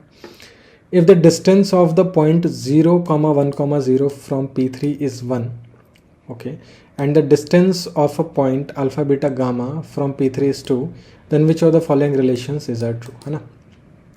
आप यहाँ डायग्राम में दे सकते हो, 2 लाइट ग्रीन कलर में प्लेन्स बने हुए हैं P1 और P2, ठीक है, ये गिवन है आपको। फिर एक प्लेन है P3 जो कि इन दोनों प्लेन्स के P1 और P2 के लाइन ऑफ इंटरसेक्शन से पास करता है, जैसा आप देख पा रहे हो, ठीक है। अच्छा, ये हो गया। और क्या दिया हुआ है कि इस प्लेन P3 का डिस्टेंस 0, 1, 0 से 1 यूनिट है और अल्फ़ा बीटा गामा से 2 यूनिट्स है, ठीक है। तो अब हमसे पूछ रहा है कि इनमें से कौन से रिलेशंस या रिलेशन सही है ना। मल्टी करेक्ट भी हो सकता है, JEE एडवांस का क्वेश्चन है तो देखते हैं। ये भी सिंपल है बहुत, इसमें दिमाग नहीं लगाना है ना, स्ट्रेट फॉरवर्ड क्वेश्चन है, आराम से आ जाएगा, है ना। तो बढ़ते हैं इसके सोल्यूशन की तरफ, ठीक है। P1 है y इक्वल टू 0, P2 है x plus z minus 1 equal to 0, ठीक है। P3 क्या है, ये P1 और P2 के लाइन ऑफ इंटरसेक्शन से पास कर रहा है, ठीक है। तो इसका इक्वेशन क्या हो जाएगा, P1 plus lambda P2 equal to 0। तो हमने ये P1 लिखा plus lambda times P2 equal to 0 लिखा, रीअरेंज किया तो ये मिला, ठीक है। अब ये इक्वेशन लैम्डा के टर्म्स में है, ठीक है। अब इसका डिस्टेंस दिया हुआ है दो अलग अलग पॉइंट से। इसका डिस्टेंस हम 0,1,0 से जो क्वेश्चन में है वो कितना है, 1 के बराबर है। तो इसको हम इक्वेट कर लेते हैं 0,1,0 से डिस्टेंस को 1 के बराबर, ठीक है। और डिस्टेंस फॉर्मूला लगाया और इसको 1 से इक्वेट कर दिया, है ना। अभी भी ये प्लेन लैम्डा के टर्म्स में ही है, तो इससे हमारा लैम्डा का वैल्यू आएगा, ठीक है। अब हमने इसको थोड़ा सिंप्लीफाई करने की कोशिश की, आगे बढ़े और लैम्डा की वैल्यू आ गई हमारे पास में 0 या फिर 2, है ना। तो लैम्डा 0 भी हो सकता है, लैम्डा 2 भी हो सकता है, ओके। ये दो अलग अलग केसेस पॉसिबल हो सकते हैं, ठीक है। देखो एक पॉइंट है यहाँ पे, है ना। तो एक प्लेन इधर से भी जा सकता है जो 1 यूनिट पे हो, और एक प्लेन इधर से भी जा सकता है जो कि इससे 1 यूनिट के डिस्टेंस पे हो, इसलिए लैम्डा की दो अलग अलग वैल्यू आ रही है, ठीक है। इनफैक्ट ऐसे इन्फाइनाइट प्लेन्स हो सकते हैं, बट हमारे पास में एक रेस्ट्रिक्शन है कि वो दो गिवन प्लेन के लाइन ऑफ इंटरसेक्शन से पास कर रहे हैं, इसलिए दो ही ऑप्शन आए। अदरवाइज ऐसे फ्री होता वो प्लेन तो इन्फिनाइट ऑप्शंस आते हैं, है ना, ठीक है। एनीवेज हमारे पास में लैम्डा मिल गया 0 और लैम्डा मिल गया 2। तो एक एक करके रखते हैं। तो अगर हम P3 के इक्वेशन में लैम्डा की जगह 2 रखते हैं तो वो बनेगा y plus twice of x plus z minus 1 equals to 0। Rearrange किया तो ये हो गया 2x plus y plus 2z minus 2 equal to 0, ठीक है। अब लैम्डा को 0 रखते तो क्या होता, लैम्डा को अगर मैं 0 रखूँ, देखो ये जो इक्वेशन है आपका, मैं इसको राउंड करता हूँ, ये इक्वेशन में ये जो आपको 2 दिख रहा है ना, ये लैम्डा की जगह 2 रखा गया है। लैम्डा की जगह 0 रख देंगे तो क्या होगा, तो ये पूरा टर्म 0 हो जाएगा, क्या बचेगा y इक्वल टू 0। अब क्वेश्चन कह रहा है कि P3 जो प्लेन है वो P1 और P2 से डिफरेंट है, तो y इक्वल टू 0 तो मेरा गिवन प्लेन है, P1 के बराबर है, ठीक है ना। तो लैम्डा को अगर मैं 0 रख दूंगा तो ये वापस से प्लेन P1 बन जाएगा, कोई नया प्लेन तो रहेगा नहीं। इसलिए हम लैम्डा बराबर 0 को इग्नोर करेंगे, रिजेक्ट करेंगे, ठीक है।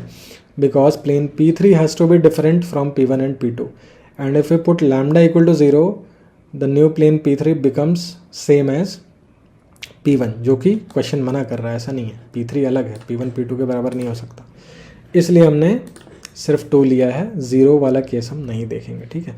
तो जब लैम्डा की जगह 2 रखेंगे तो P3 का इक्वेशन ये हो गया। अब इसका डिस्टेंस अल्फा बीटा गामा से 2 के बराबर है, तो ठीक है, वापस से हमने डिस्टेंस फार्मूला लगाया और इसको 2 से इक्वेट किया, तो ये निकल के आ रहा है। अब जब मॉड हटाएंगे तो ये बनेगा, यहाँ प्लस माइनस 2 आ जाएगा। तो एक बार 2 से इक्वेट किया, एक बार -2 से इक्वेट किया और सॉल्व किया तो हमें मिला 2 alpha plus beta plus 2 gamma minus 8 equal to 0, और दूसरा मिला 2 alpha plus beta plus 2 gamma plus 4 equal to 0, है ना। तो अगर ये दोनों ऑप्शंस में है तो ये दोनों सही होंगे, देख लेते हैं। ओके, तो ये दोनों ऑप्शंस में हैं आपके, ये दोनों करेक्ट आंसर्स हैं, ओके।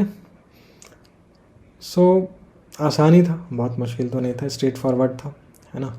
जो हमने पिछले वीडियो में जेईई एडवांस्ड के क्वेश्चंस देखे थे वो ज़्यादा कॉम्प्लिकेटेड थे, उनमें थोड़ा सा ज़्यादा सोचना पड़ता, ज़्यादा दिमाग लगाना पड़ता, बट ये वाले कंपैरेटिवली उनसे ईजियर हैं, ओके। तो एक चीज़ तो समझ में आ रही है, उसमें हमने लिए थे 2023 के क्वेश्चंस, ज़्यादा रिसेंट वाले, तो वो ज़्यादा मुश्किल थे। 2022-2021 के थोड़े आसान हैं, मतलब धीरे धीरे 3D ज्योमेट्री में जेईई एडवांस में क्वेश्चंस का जो लेवल है वो बढ़ाते जा रहा है जेईई, है ना।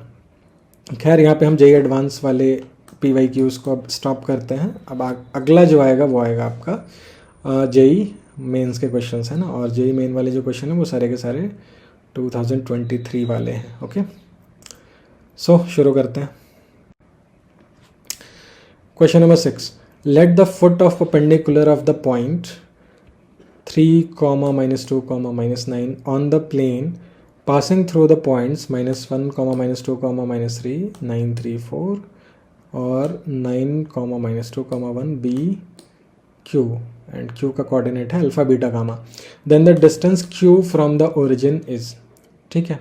एक पॉइंट है P, उसका जो फुट ऑफ परपेंडिकुलर है वो है Q जो कि अल्फा बीटा गामा है, और ये जो ऑरेंज प्लेन है वो इन 3 पॉइंट से पास करता है जो आपके क्वेश्चन में गिवन है।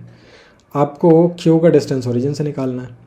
तो पहले तो प्लेन, ये जो ऑरेंज प्लेन है इसका इक्वेशन निकालना होगा, इसका इक्वेशन निकालेंगे, उसके बाद हम क्यू निकालेंगे और क्यू से फिर ओरिजिन का डिस्टेंस निकाल लेंगे, है ना। तो सिंपल है, शुरू करते हैं। तो ये है फॉर्मूला, ये प्लेन पास कर रहा है -1, -2, -3, 9, 3, 4 और 9, -2, 1 से, ठीक है। तो 9, 3, 4 को हम मान लेते हैं x1, y1, z1, ठीक है। तो ये सब में माइनस हुआ है, आप देखो 9, 3, 4, है ना। और ये तो x, y, z वेरिएबल रहेगा पहले वाले रो में, और बाकी दोनों में हमें x2, y2, z2, x3, y3, z3 लिखना है। तो -1, -2, -3 को मैंने बोल दिया x2, y2, z2, तो ये यहाँ है -1, -2, -3, और फिर नीचे है 9, -2 और 1, है ना। तो फार्मूला है सिंपल, आप तीनों के कोऑर्डिनेट्स को रख दो इस फार्मूले में, जो भी पैटर्न में रखना है, उसके बाद आप इसको इवैल्यूएट करोगे तो प्लेन का इक्वेशन आ जाएगा ये, है ना। अभी डिटर्मिनेंट कैसे सॉल्व हुआ आप देख सकते हो, हमने इसको फर्स्ट रो के अबाउट ही एक्सपेंड किया हुआ है ना। तो ये आ गया आपका प्लेन 2x + 3y - 5z - 7 = 0, है ना। ये हो गया आपका इस ऑरेंज प्लेन का इक्वेशन, है ना, राइट। अब ऑरेंज प्लेन का इक्वेशन आ गया तो पॉइंट क्यू भी आ जाएगा बहुत आराम से। जो लाइन आपका पी क्यू है उसका डायरेक्शन रेशियो 2, 3, -5 होगा। क्यों होगा? क्योंकि जो पी क्यू है वो तो नॉर्मल है प्लेन पे, तो ये प्लेन का अगर नॉर्मल है तो फिर जो प्लेन में एक्स वाई जेड के कोफिशिएंट्स हैं वही इस नॉर्मल के डायरेक्शन रेशियोज भी हो जाएंगे, राइट। तो एक्स वाई जेड के कोफिशिएंट क्या है? 2, 3, -5, तो ये पी क्यू लाइन का डायरेक्शन रेशियो हो गया। पी क्यू लाइन का डायरेक्शन रेशियो आपको पता है, पी क्यू लाइन पे एक पॉइंट पी पता है, तो इसका इक्वेशन भी लिख लोगे। इक्वेशन हो जाएगा x - 3/2 = y + 2/3 = z + 9/-5 = लैम्डा। इसको लैम्डा से इक्वेट किया और इस पर एक जनरल पॉइंट निकाला लैम्डा के टर्म्स में। तो लैम्डा के टर्म्स में जो इस पर जनरल पॉइंट आएगा वो आएगा 2 λ + 3, 3 λ - 2, -5 λ - 9, है ना। ये बोल दिया मैंने, मान लिया कि क्यू के कोऑर्डिनेट्स हैं सपोज, है ना। अगर ये क्यू के कोऑर्डिनेट्स होंगे तो फिर ये प्लेन के इक्वेशन को सेटिस्फाई भी करेंगे, क्योंकि ये पॉइंट क्यू तो प्लेन में है, ठीक है। तो हम कह सकते हैं क्यू सेटिस्फाइज द प्लेन दस, ठीक है। तो हमने क्यू के कोऑर्डिनेट्स जो कि लैम्डा के टर्म्स में अभी निकाला हमने, उसको इस प्लेन के इक्वेशन में रख दिया, ठीक है। और सॉल्व किया तो लैम्डा की वैल्यू आ गई -1 के बराबर।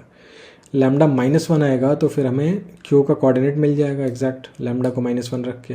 तो जब हम इसमें लैम्डा को -1 रखेंगे क्यू के कोऑर्डिनेट्स में तो ये हो जाएगा 1, -5, -4, है ना। मतलब ये क्यू जो है वो अल्फ़ा बीटा गामा है, तो हमें अल्फ़ा बीटा गामा में क्या मिला? अल्फ़ा मिला 1, बीटा मिला -5 और गामा मिला -4 के बराबर, ठीक है, ओके। अब मेरे को इस पॉइंट का डिस्टेंस चाहिए था ओरिजिन से।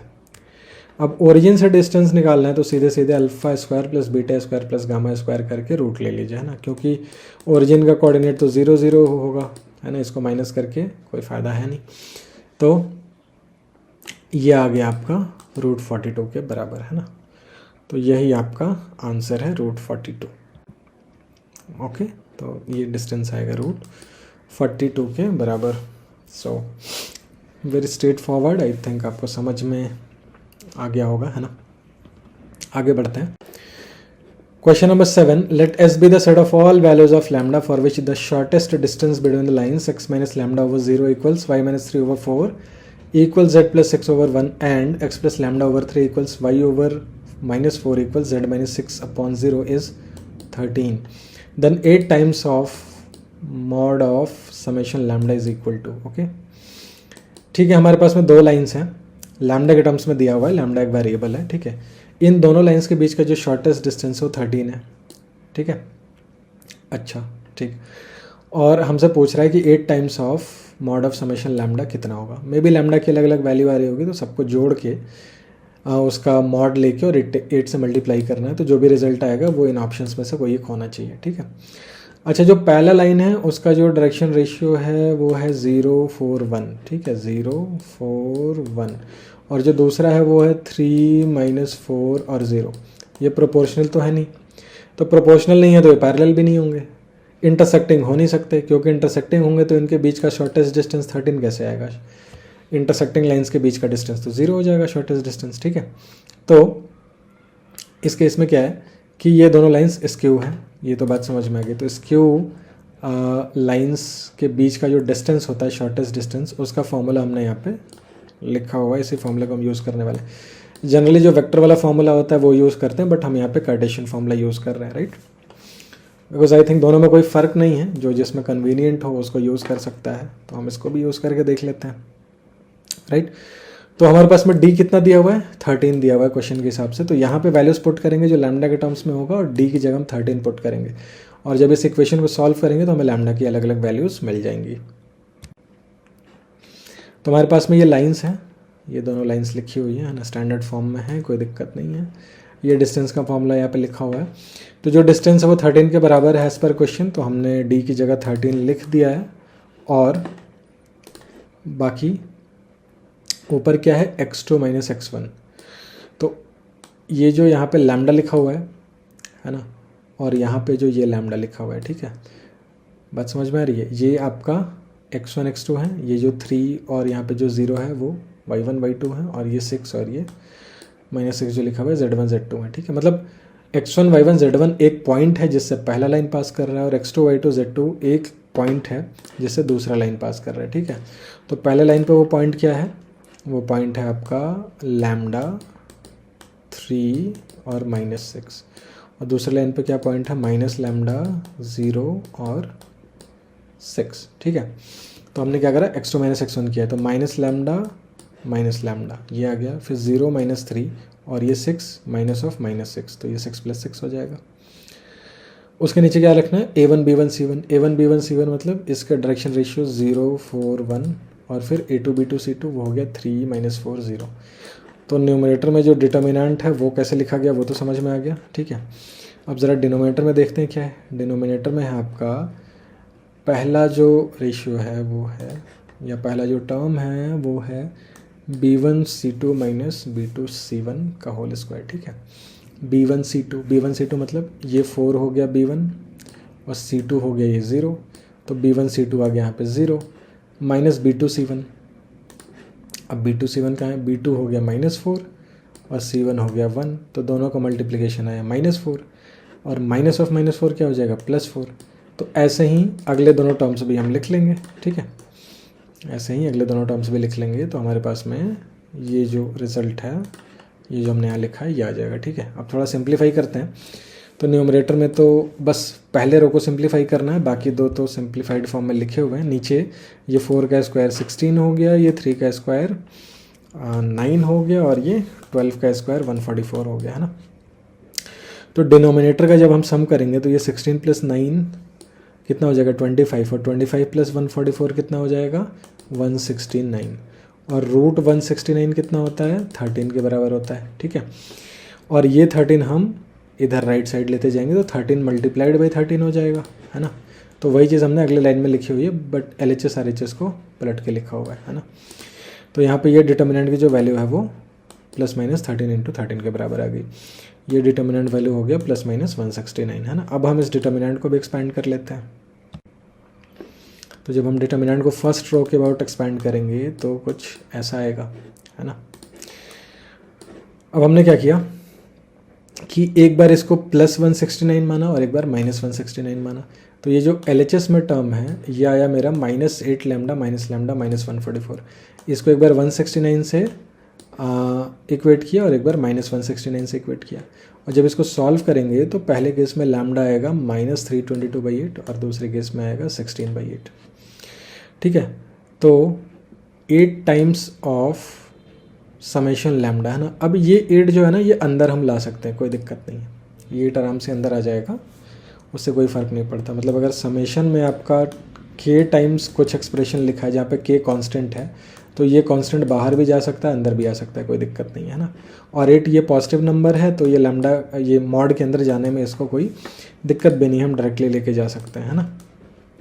तो जब इसको हम मॉड के अंदर ले जाएंगे और ये समेशन के अंदर ले जाएंगे तो दिस मल्टीप्लाइड बाई 8 हो जाएगा, दिस मल्टीप्लाइड बाई 8 हो जाएगा, तो इनका डिनोमिनेटर ख़त्म हो जाएगा, है ना। तो यहाँ बच जाएगा -322 और यहाँ बच जाएगा +16, है ना। और जब हम ये समेशन करेंगे, अब इन दोनों को सब्ट्रैक्ट कर लो तो वो आ जाएगा -306, लेकिन -306 में मॉड लगा हुआ है तो वो +306 हो जाएगा, ठीक है। तो सिंपल कैलकुलेशन है, ज़्यादा ऐसा कुछ नहीं है, है ना। So I hope this is clear. और इस क्वेश्चन का जो आंसर आएगा वो 306 के बराबर आएगा, है ना। सिंपल था, स्क्यू लाइन्स के बीच का डिस्टेंस निकालना था और उसको 13 से इक्वेट करके सॉल्व करना था, है ना। Quite easy one. चलिए अगले क्वेश्चन की तरफ बढ़ते हैं। अच्छा, उसके पहले यहाँ पे ये आंसर हम देख लेते हैं कि हाँ ऑप्शन कौन सा करेक्ट है। वो है ऑप्शन ए, जिसमें 306 आपका दिया हुआ है ना, यही आपका आया था। So option A is correct, है ना। Okay, now let's move to question number 8। If the line x equals y equals z intersects the line x sin a plus y sin b plus z sin c minus 18 equal to 0 equal to x sin 2a plus y sin 2b plus z sin 2c minus 9, where a, b, c are the angles of a triangle ABC, then 80 times of sin a by 2 sin b by 2 sin c by 2 is equal to. Okay. अब ये जो question है ना, ये 3D geometry का ज़्यादा ना होके सोल्यूशन ऑफ ट्रायंगल्स का क्वेश्चन हो जा रहा है ज़्यादा, है ना। यहाँ पे सोल्यूशन ऑफ ट्रायंगल्स में, प्रॉपर्टीज ऑफ ट्रायंगल्स में आप जो दो फॉर्मूले पढ़ते हो वो यहाँ पे लगेंगे एक्चुअली, है ना। तो अब चूँकि प्रॉब्लम आपका 3D ज्योमेट्री में दिया हुआ है, तो हम सोल्यूशन ऑफ ट्रायंगल का डायरेक्टली कोई भी फॉर्मूला यूज़ नहीं करेंगे। हमें जो बेसिक ट्रिग्नोमेट्री आती है हम उसी से निकालने की कोशिश करेंगे, ठीक है। देखते हैं, जो लाइन हमको दिया हुआ है वो दिया हुआ है x equal to y equal to z. इसका मतलब ये भी है कि ये लिखा है x/1 equal to y/1 equal to z/1, इसको k के बराबर मान लिया। इस लाइन पर कोई भी पॉइंट किस टाइप का होगा, k, k टाइप का, ठीक है। अच्छा, अब ये लाइन इंटरसेक्ट कर रहा है ये गिवन लाइन को। ये जो लाइन दिया हुआ है ये आपको दो प्लेन्स के इक्वेशन के फॉर्म में दिया हुआ है, ठीक है। ओके, ये इंटरसेक्ट करता है इनको। अगर ये इनको इंटरसेक्ट करता है तो इस लाइन पे कोई एक पॉइंट होगा जो कि ये जो दूसरा वाला लाइन है जो कि प्लेन्स के फॉर्म में दिया हुआ है, इसको सेटिस्फाई करेगा, ठीक है। तो हमने मान लिया जो ये लाइन है x equal to y equal to z, इस पर कोई पॉइंट मान लिया k, ठीक है। अब चूंकि ये लाइन दूसरे लाइन को इंटरसेक्ट कर रहा है तो ये k दूसरे लाइन को सेटिस्फाई करेगा। ये जो दूसरा लाइन का इक्वेशन लिखा हुआ है इसमें दो इक्वेशन लिखे हैं, दो प्लेन के इक्वेशन, है ना। तो in short for a particular value of k, वो ये जो पहला प्लेन का इक्वेशन है इतना पोर्शन इसको भी सेटिस्फाई करेगा, और जो दूसरा पोर्शन लिखा हुआ है इधर इसको भी सेटिस्फाई करेगा, है ना। ये फॉर्म बताया गया आपको कि आप एक स्ट्रेट लाइन को दो प्लेन्स के इक्वेशन के फॉर्म में लिख सकते हैं। जब आप मान लिया एक ये प्लेन है और एक ये प्लेन है दूसरा, है ना। तो जब आप ये दो प्लेन्स के इक्वेशन के टर्म्स में लाइन का इक्वेशन लिखेंगे तो वो कौन सी वाली लाइन आएगी, ये जो लाइन ऑफ इंटरसेक्शन है ना। तो एक्चुअली इसी लाइन की हम बात कर रहे हैं और ये स्टाइल है एक लाइन के इक्वेशंस को लिखने का, ठीक है। तो अल्टीमेटली बात ये है कि अगर ये लाइन इंटरसेक्ट कर रहा है तो फिर इस पे जो पॉइंट है जनरल k, वो इस लाइन को भी सेटिस्फाई करेगा। इस लाइन को सेटिस्फाई करने का मतलब ये है कि वो इन दोनों प्लेन्स को किसी एक पर्टिकुलर पॉइंट पे कट कर रहा होगा। मतलब k ही इस प्लेन पे भी लाई करना चाहिए और इस प्लेन पे भी लाई करना चाहिए। तो हम इन दोनों को अलग अलग सेपरेटली भी इस पॉइंट से सेटिस्फाई करवा सकते हैं, ठीक है। करना ही पड़ेगा उसको बिकॉज दे आर इंटरसेक्टिंग। तो इस इक्वेशन में जब हम एक्स वाई जेड की जगह के रखेंगे तो ये आएगा k sine a plus k sine b plus k sine c minus 18 equal to 0, ठीक है। तो k कॉमन लिया तो ये चीज़ बन गई। और जो दूसरा इक्वेशन है ये वाला, इतने को अगर मैं पकड़ के देखूँ एक्स वाई जेड की जगह k रखूँ, है ना, तो ये आएगा k sine 2a plus k sine 2b plus k sine 2c minus 9 equal to 0, ठीक है। इसको थोड़ा सा रीअरेंज किया तो ये हो जाएगा k times sine 2a plus sine 2b plus sine 2c equal to 9, है ना। अब ये k जो है यहाँ पे नहीं होगा, इसको बाहर होना चाहिए, है ना, कॉमन ले लेंगे तो, ठीक है। ये गलती से यहाँ पे आ गया है। ये एक्सप्रेशन होगा k टाइम्स ब्रैकेट में sine 2a plus sine 2b plus sine 2c equal to 9, है ना। अब ये जो है ना, अगर ABC एक ट्रायंगल के एंगल हैं तो फिर a plus b plus c क्या होगा, ये पाई के बराबर होगा, 180 के बराबर, है ना। तो इसके बेस पे जो है ना बहुत सारे ट्रिग्नोमेट्रिक के मतलब सोल्यूशन ऑफ ट्रायंगल्स में, ट्रायंगल्स पे बहुत सारे फार्मूले हैं, ठीक है। और उनमें से एक है sine a plus sine b plus sine c का फार्मूला। ये डायरेक्ट अगर आप सोल्यूशन ऑफ ट्रायंगल पढ़ रहे हो तो आप इस रिजल्ट को डायरेक्टली यहीं पे लिखते हैं। फिर sine 2a plus sine 2b plus sine 2c इसका भी फार्मूला होता है, इसको भी आप डायरेक्टली यहीं पे लिखते हैं इस रिजल्ट को, ठीक है। और दोनों को डिवाइड करते आंसर आ जाता। बट हम ये रिजल्ट्स नहीं लिखेंगे, ठीक है। हम इसको नॉर्मल ट्रिग्नोमेट्री से सॉल्व करने की कोशिश करते हैं। थोड़ा सा लंबा होगा बट ठीक है। अगर फॉर्मूला ना याद हो तो क्या ये बनाया जा सकता है क्वेश्चन? बिल्कुल बनाया जा सकता है। तो चलिए, जो भी नॉर्मल ट्रिग्नोमेट्री हमें आती है 9th 10th 11th की, वही हम यूज़ करेंगे यहाँ पे और इसको सिंप्लीफाई करने की कोशिश करेंगे, ठीक है। तो जो पहला एक्सप्रेशन है उसको हम देखते हैं लेके, ठीक है। फाइन, तो sine A plus sine B क्या हो जाएगा? Sine A plus sine B हो जाएगा 2 sin a plus B by two cos A minus B by two. ये तो पहला तो हो गया। साइन सी को मैंने क्या करा? साइन सी को मैंने लिखा sine 2 times C by two, और साइन 2 थीटा का फॉर्मूला क्या होता है? 2 sin थीटा कॉस थीटा। तो ये हो गया 2 sin C by two cos C by two, है ना। फिर ये जो a plus B by two लिखा हुआ है, a प्लस बी क्या है? a plus B plus C, तीनों मिलके पाई बनेंगे, तो a प्लस बी क्या होगा? पाई माइनस सी होगा। तो यहाँ पे a प्लस बी को पाई माइनस सी लिखा हुआ है, ठीक है। ए बी सी तो एंगल्स है ना ट्रायंगल के, तो तीनों का सम तो पाई होना ही है, ठीक है। इसको हमने रिप्लेस कर दिया, बाकी एज इट इज सब कुछ रहने दिया। फिर साइन जो लिखा है pi minus C by two, तो इसको pi by two minus C by two कर सकते हैं अलग अलग। यहाँ साइन लिखा हुआ है, ठीक है। तो साइन ये वाला एक्सप्रेशन की बात कर रहे हैं, इस चीज़ की हम बात कर रहे हैं ना। ये लिखा है sine pi by two minus C by two, तो sine pi by two minus theta क्या होता है? Cos theta. तो ये एक्सप्रेशन हो जाएगा कॉस सी बाई टू, है ना। ओके, तो उसको लिख लिया कॉस सी बाई टू। अब आगे ये है cos A minus B by two, इसको एज ए टेस्ट छोड़ दिया। ये जो आगे लिखा है इसको एज ए टेस्ट छोड़ दिया। अब इनमें 2 sin सी बाई टू और 2 sin सी बाई टू यहाँ से कॉमन आ जाएगा, है ना। तो 2 sin सी बाई टू हमने पूरे एक्सप्रेशन में से ले लिया कॉमन, है ना। तो ये कितना हो जाएगा? बचेगा ब्रैकेट में cos A minus B by two, और यहाँ बच रहा है साइन, है ना, साइन सी बाई टू। यहाँ पे बचेगा साइन सी बाई टू, लेकिन मैंने सी बाई टू को फिर से क्या लिखा? सी को क्या लिखा? पाई माइनस ए प्लस बी लिखा है ना, ठीक है। सी की वैल्यू तो इतनी आएगी ना, ए प्लस बी प्लस सी अगर पाई है तो फिर सी की value pi minus A plus B हो जाएगी। तो ये जो न्यूमरेटर वाला सी है उसको यहाँ पे लिख दिया pi minus A plus B by two, है ना। अच्छा, अब ये 2 cos सी बाई टू तो बाहर ही रहने दो। Pi minus A plus B by two कितना हो जाएगा? ये अगेन क्या लिखा हुआ है? ये क्या लिखा है? Pi by two minus A plus B by two लिखा हुआ है, मतलब pi by two minus theta लिखा है। तो sine pi by two minus theta कितना हो जाएगा? कॉस थीटा हो जाएगा। तो इस चीज़ को हमने फिर यहाँ cos A plus B by two के फॉर्म में लिख दिया, राइट। अब हम पहुँच गए अपने रिजल्ट तक। तो cos A minus B by two plus cos A plus B by two, ये कितना आ जाएगा? ये आ जाएगा twice of cos B by two cos A by two, है ना। और जब ये पूरा हम कंबाइन करेंगे तो हमें मिल जाएगा k times 4 cos A by two cos B by two cos C by two equal to 18 आपका RHS है ना। अब ये जो फॉर्मूला है, ये अगर आप सोल्यूशन ऑफ ट्रायंगल पढ़े होंगे तो ये डायरेक्टली याद रखने वाला फॉर्मूला है कि किसी ट्रायंगल में sine A plus sine B plus sine C की value 4 times cos A by two cos B by two cos C by two होती है, ठीक है। नहीं याद है तो फिर आप इस डेरिवेशन के साथ में जा सकते हो, ठीक है। सिमिलरली जो अगला एक्सप्रेशन था वो देख लेते हैं। यहाँ पे आपको गिवन है k times sine 2a plus sine 2b plus sine 2c equals to 9, ठीक है। फिर हमने क्या किया, यहाँ पे साइन 2a और साइन 2b को पकड़ा, तो इसमें sine a plus sine b का फॉर्मूला लगाएंगे। ये हो जाएगा 2 sin a plus B by two cos A minus B by two plus 2c में c को हम क्या लिख रहे हैं? c को लिख रहे हैं फिर से हम पाई माइनस ए प्लस बी, ठीक है, जैसा हमने पहले किया था। और ये 2 तो है बाहर, तो ये यहाँ पे रहेगा।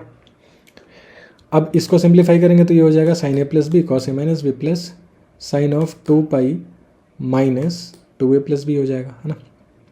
अब साइन 2 पाई माइनस थीटा क्या हो जाएगा? माइनस साइन थीटा के बराबर हो जाएगा। तो ये एक्सप्रेशन जो है इतने में कन्वर्ट हो गया नीचे आके, और ये sine A plus B cos A minus B as it is रखा, ठीक है। अब इसमें हमने क्या करा कि ये तो साइन 2 थीटा टाइप का लिखा हुआ है, ये जो है sine 2 of A plus B क्या है? साइन 2 थीटा के फॉर्म का है, तो इसको 2 sin थीटा कॉस थीटा के फॉर्म में लिख सकते हैं। तो पहले हमने इसको जो है, इस एक्सप्रेशन को, ये जो लिखा हुआ है साइन 2a प्लस बी, इसको ओपन किया है ना 2 sin थीटा कॉस थीटा वाले फॉर्मूले से। तो ये हो जाएगा minus 2 sin a plus B cos A plus B, ठीक है। तो अब क्या है, यहाँ पे हमें दिख रहा है कि हम 2 sin a प्लस बी को कॉमन ले सकते हैं। तो 2 sin a प्लस बी को कॉमन लेंगे तो यहाँ बचेगा cos A minus B minus cos A plus B. तो ये हो जाएगा 2 sin a sin b, है ना। और यहाँ पे बाहर में k है और ये 2 sin a plus B common है ना। तो के को बाहर रखा, ये हो जाएगा twice of A plus B को क्या लिख सकते हैं, ए प्लस बी को लिख सकते हैं पाई माइनस सी, तो ये हो गया साइन पाई माइनस सी और ये है 2 साइन ए साइन बी। के फिर बाहर रहा, ये हो जाएगा 2 साइन सी क्योंकि साइन पाई माइनस सी साइन सी के बराबर होगा और ये हो जाएगा 2 साइन ए साइन बी। तो फिर के को बाहर छोड़ दिया और ये 2 × 2 4 हो गया और ये हो गया sine A sine B sine C equal to 9 है ना। तो sine 2a plus sine 2b plus sine 2c का डायरेक्ट फॉर्मूला होता है 4 sine A sine B sine C. ठीक है, आपको रिजल्ट याद है तो आप डायरेक्टली यूज़ कर सकते हो, और जिसको नहीं याद है या नहीं आइडिया है वो इस प्रूफ के साथ जा सकता है। ठीक है, तो हमें एक्सप्रेशंस मिल गए जो हमें चाहिए थे, है ना। अगर आपको प्रूफ के थ्रू नहीं जाना है, याद करना है तो आप याद कर सकते हो, डायरेक्टली वहाँ से आप 10 सेकंड में आंसर लेके आ जाते। अगर ये रिजल्ट इतने के बराबर अगर आप डायरेक्टली लिख देते तो ठीक है। ओके, तो हमारे पास में एक रिलेशन आया ये और एक आया ये दोनों अभी हमने डिराइव किया, तो इसको ना डिवाइड कर लेते हैं। तो डिवाइड करेंगे तो इतना आएगा, फिर इसको पलट लिया, sign A sine B sine सी वाला पार्ट मतलब डिनोमीटर को ऊपर कर लिया, यहाँ पे 18/9 हो जाएगा 2/1, पलट लिया तो 1/2 हो गया, के से के कट गया, 4 से 4 कट गया, यहाँ बचेगा sign A sine B sine सी, नीचे cos A/2 cos B/2 cos C/2। अब cos A/2 cos B/2 cos C/2 को कैंसिल करना है, तो साइन ए को हम क्या लिख सकते हैं, 2 sin A/2 कॉस A/2 है ना, साइन 2 थीटा वाले फॉर्म में बना के। उसी तरह से हम साइन बी को क्या लिख सकते हैं, 2 sin B/2 cos C/2 sorry cos B/2, और साइन सी को क्या लिख सकते हैं, 2 sin C/2 कॉस C/2 है ना। तो यहाँ पे कॉस A/2 कट गया, कॉस B/2 कॉस B/2 और cos C/2 cos C/2 cut गया, और ये 2 2 2 8 हो जाएगा। तो 8 sin A/2 sin B/2 sin C/2 1/2 के बराबर है।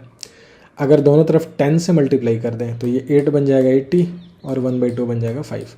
तो 80 sin A/2 sin B/2 sin C/2 5 के बराबर आएगा, है ना, राइट। तो more of a solution of triangle type question, 3D geometry का उतना कुछ यूज़ था नहीं इसमें, है ना, या ट्रिग्नोमेट्री का क्वेश्चन बोल सकते हैं, उसकी तरफ इंक्लाइंड ही है ना। Anyways I hope this is clear. हम लोग अब आगे बढ़ते हैं। Question number 9, let the plane P contain the line 2x + y - z - 3 = 0 = 5x - 3y + 4z + 9 and be parallel to the line this. Okay, then the distance of the point A from the plane P measured parallel to the line this is equal to, है ना, ठीक है।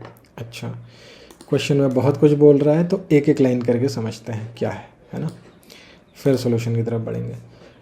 पहले कह रहा है let the plane P contain the line, एक plane P है जो इस लाइन को कंटेन करता है, ठीक।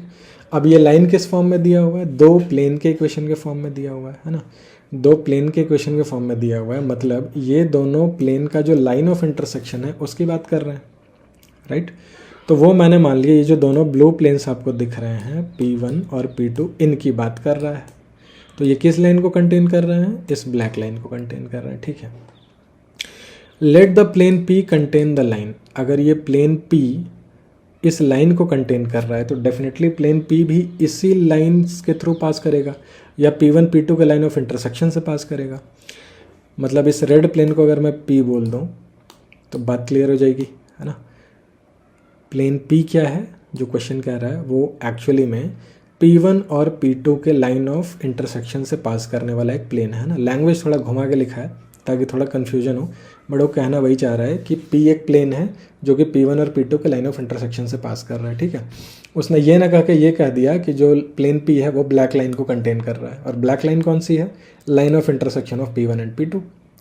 तो अल्टीमेटली बात यही हुआ कि plane P is passing through the line of intersection of P1 and P2। तो प्लेन P का इक्वेशन क्या होगा, P1 + लैम्डा टाइम्स P2 = 0, और वही ये रेड लाइन का इक्वेशन यहाँ पे लिखा हुआ है, सॉरी रेड प्लेन का इक्वेशन लिखा हुआ है, P1 + लैम्डा टाइम्स P2 = 0, ठीक है। अच्छा, इसको P1 मान लिए, इसको P2 मान लिया, चलो इससे कोई फ़र्क नहीं पड़ता, है ना, ठीक है। यहाँ तक क्वेश्चन समझ में आया। अच्छा, अब आगे क्या पूछ रहा है ये, आगे ये पूछ रहा है कि देन, अच्छा एक और चीज़ है, and be parallel to the line x + 2/2 = y - 3 - y/-4 = z - 5/5, है ना। एक चीज़ ध्यान देना है यहाँ पे कि ये जो लाइन का इक्वेशन लिखा है ना, स्टैंडर्ड फॉर्म में नहीं है, ये 3 - y लिखा है ऊपर में, y - 3 होना चाहिए था, हम इसको -1 से मल्टीप्लाई करके ऊपर नीचे बनाएंगे। उसी तरह से यहाँ पे देखिए ये जो अगला लाइन लिखा है वो 2 - z/-12 लिखा है, ये z - 2/12 होगा, है ना। तो ये एग्ज़ाम में क्वेश्चन करते समय ये सब छोटी छोटी चीज़ें कभी कभी मिस हो जाती हैं और पूरा क्वेश्चन आपका गलत हो जाता है ना। तो इसने यहाँ पे भी फंसाने की कोशिश की है कि लाइंस के इक्वेशन को स्टैंडर्ड फॉर्म में नहीं दिया हुआ है, तो हम जब लिखेंगे डायरेक्टली स्टैंडर्ड फॉर्म में लिखेंगे, है ना। चलो क्वेश्चन यहाँ तक तो समझ में आया कि दो ब्लू प्लेन्स हैं, उनका लाइन ऑफ इंटरसेक्शन से एक तीसरा प्लेन पास करता है, ये रेड प्लेन है ना, और ये रेड प्लेन पैरेलल है किसके, इस लाइन के, ये जो लाइन है इसके पैरेलल है। चलो यहाँ तक बात समझ में आ गई। अब क्या कह रहा है, then the distance of point A कोई पॉइंट है, उसका डिस्टेंस हमको निकालना है from the plane P measured parallel to the line. ठीक है, एक लाइन है, इसके पैरेलल उसका डिस्टेंस निकालना है। मतलब अगर ये एक प्लेन है और ये एक पॉइंट है तो जनरली डिस्टेंस हम इसको बोलते हैं, परपेंडिकुलर डिस्टेंस को। लेकिन अगर कोई लाइन है ऐसे और मेरे को बोले कि इस पॉइंट का डिस्टेंस इस प्लेन से निकालना है, लेकिन ये जो लाइन दी हुई है इसके पैरेलल अलोंग इस लाइन के जो पैरेलल मेजर होगा वो निकालना है, तो मतलब हमको एक्चुअली में ये डिस्टेंस निकालना पड़ेगा। यहाँ से हम एक पैरेलल लाइन बनाएंगे ऐसे, और ये प्लेन पे जहाँ इंटरसेक्ट करेगा तो ये वाला जो लेंथ आ रहा होगा हमारा, है ना, इसको हम बोलेंगे distance measured parallel to this line, है ना। इसको हम इसी लाइन के पैरेलल बनाएंगे तब ये डिस्टेंस निकलेगा, है ना। तो यहाँ पे जो नॉर्मल आपका डिस्टेंस फॉर्मूला है वो नहीं लगने वाला है, हमको ये इंटरसेक्शन पॉइंट निकालना पड़ेगा, फिर इन दोनों पॉइंट के बीच का डिस्टेंस निकालना होगा। ठीक है, ओके, तो देखते हैं, आगे बढ़ते हैं इसमें, है ना। देखो ये रेड प्लेन है जिसकी हम बात कर रहे थे, इसका इक्वेशन क्या होगा, P1 + λ P2 = 0, इस फॉर्म का हो जाएगा, वो लिख दिया। ठीक है, ये रेड प्लेन इस लाइन के पैरेलल है, वो क्वेश्चन में दिया हुआ है। अब इस लाइन को हमने ना स्टैंडर्ड फॉर्म में बना लिया है, ठीक से देखो ये y-3 कर लिया यहाँ पे, है ना। और ये जो डिस्टेंस निकालना है ए का measured parallel to this line, इसको भी हमने यहाँ पे ये 2 - z लिखा हुआ है, एक्चुअली ये z - 2/12 करना होगा इसको, है ना।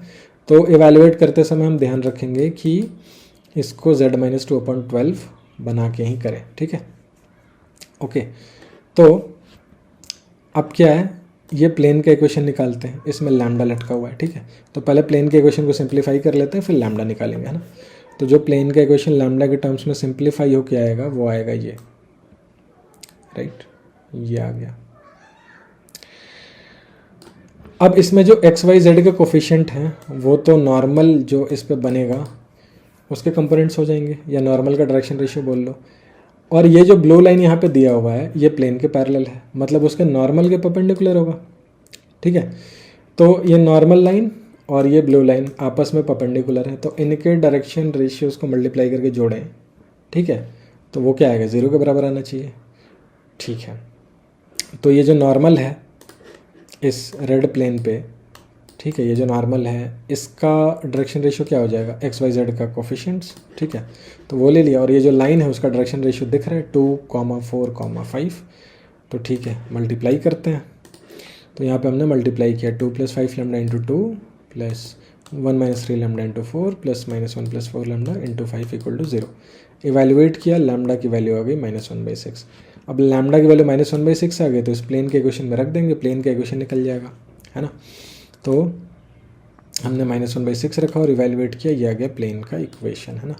देखो प्लेन का इक्वेशन इसलिए भी चाहिए कि मेरे को ये पॉइंट बी चाहिए, ये पॉइंट बी जब तक नहीं मिलेगा तो मैं ए से उसका डिस्टेंस नहीं निकाल पाऊंगा, तो प्लेन का इक्वेशन चाहिए था, और इस लाइन की हेल्प से हमने लैम्डा निकाल लिया, प्लेन का इक्वेशन ये आ गया। ठीक है, अब प्लेन का इक्वेशन आ गया है तो अब ये ए बी डिस्टेंस में निकल जाएगा आराम से, है ना।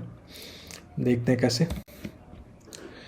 लाइन ए बी का इक्वेशन क्या होगा, देखो ए बी जो लाइन है वो इस लाइन के पैरेलल है, ठीक है ना।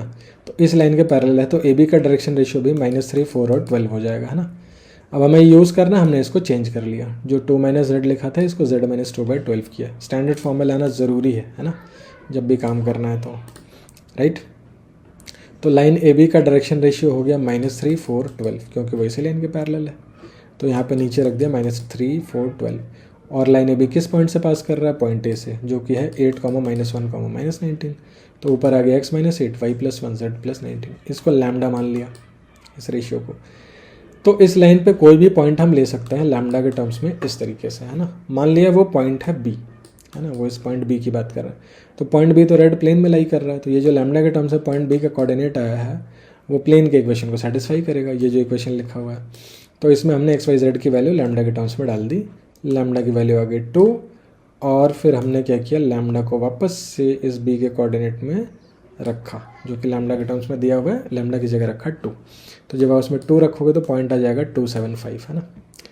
तो बी का कोऑर्डिनेट हो गया 275, ए का कोऑर्डिनेट दिया हुआ है, तो ए भी डिस्टेंस मेरे को चाहिए, डिस्टेंस फॉर्मूला से हम डिस्टेंस निकाल लेंगे। तो बी हो गया 275, ए हो गया 8 - 1 - 19, ये लगाया डिस्टेंस फॉर्मूला, आंसर आ गया 26 के बराबर। Okay, so answer is 26। ये थोड़ा सा डिफरेंट क्वेश्चन था, सो आई होप इसमें आपको ये जो डिस्टेंस निकालने का तरीका है, measured parallel to a line, है ना, ये आपको समझ में आया होगा। आपको क्या करना होता है, जो डिस्टेंस निकालना होता है तो उस पॉइंट से पास करने वाली एक लाइन लिखना होता है जिसका कि डायरेक्शन रेशियो जो गिवन एक लाइन है आपके पास में उसके बराबर हो, क्योंकि उसी के पैरेलल डिस्टेंस मेजर करना है। फिर वो कहाँ पे इंटरसेक्ट कर रहा है प्लेन को, वो पॉइंट निकालना होता है, ठीक है। फिर दोनों पॉइंट के बीच का डिस्टेंस फार्मूला से निकालना होता है, राइट। सो ये ध्यान रखिएगा, ये वाला एक कह सकते हैं कि जेईई मेन में नए टाइप का क्वेश्चन इंट्रोड्यूस हुआ है या इस कॉन्सेप्ट पे, तो मे बी आगे भी आए, बेनिफिशियल हो सकता है। सो इस बात का ध्यान रखना है ना। ओके, बढ़ते हैं अगले क्वेश्चन की तरफ। Question number 10, very simple. The plane passing through the points so and parallel to the line passing through this also passes through the point, ठीक है। अच्छा, हमें प्लेन का इक्वेशन निकालना है, और प्लेन का इक्वेशन जब निकाल लेंगे तो हमें देखना है कि इन चारों पॉइंट में से कौन सा पॉइंट जो है इस प्लेन पे लाई करता है ना। अब बहुत सिंपल है, देखते हैं कैसे। तो हमको क्या करना है इसमें कि ये जो प्लेन है इसका अगर मेरे को नॉर्मल वेक्टर मिल जाए, ठीक है, तो उससे अपना काम हो जाएगा, है ना। और प्लेन पे 2 पॉइंट ऑलरेडी गिवन है आपको, तो प्लेन का नॉर्मल वेक्टर मिल जाए और प्लेन पे एक पॉइंट भी मिल जाए, सिंगल पॉइंट, तो भी हम प्लेन का इक्वेशन निकाल सकते हैं ना। तो हम कोशिश करते हैं इसका नॉर्मल वेक्टर निकालने की, है ना। तो ये जो ऊपर लाइन मिला दिख रहा है, इसके अलॉन्ग एक वेक्टर निकालने की कोशिश करते हैं। वो कैसे निकलेगा, अगर इस लाइन का डायरेक्शन रेशियो पता चल जाए तो उसी को कंपोनेंट मान के वेक्टर निकाल सकते हैं, है ना। तो इस लाइन का डायरेक्शन रेशियो क्या है, सब्ट्रैक्ट कर दिए कोऑर्डिनेट्स को, तो वो आ गया 4, 2, -6, है ना। और इसको और शॉर्ट करेंगे, 2 से डिवाइड करके लिखेंगे तो ये हो जाएगा 2, 1, -3, है ना, ठीक है। तो इस लाइन के पैरेलल कोई वेक्टर क्या हो जाएगा, 2i cap + j cap -3k cap के बराबर है। अच्छा, बी ए वेक्टर क्या होगा, बी ए वेक्टर ये वाला वेक्टर एक्चुअली, है ना। बी ए वेक्टर ये वेक्टर है, तो इसमें क्या करना है, ए के कोऑर्डिनेट्स को में से बी के कोऑर्डिनेट्स को माइनस कर देना है, ठीक है। तो वो माइनस करेंगे, ये माइनस करके देखो ये आ जाएगा i cap -3j cap + k cap, है ना।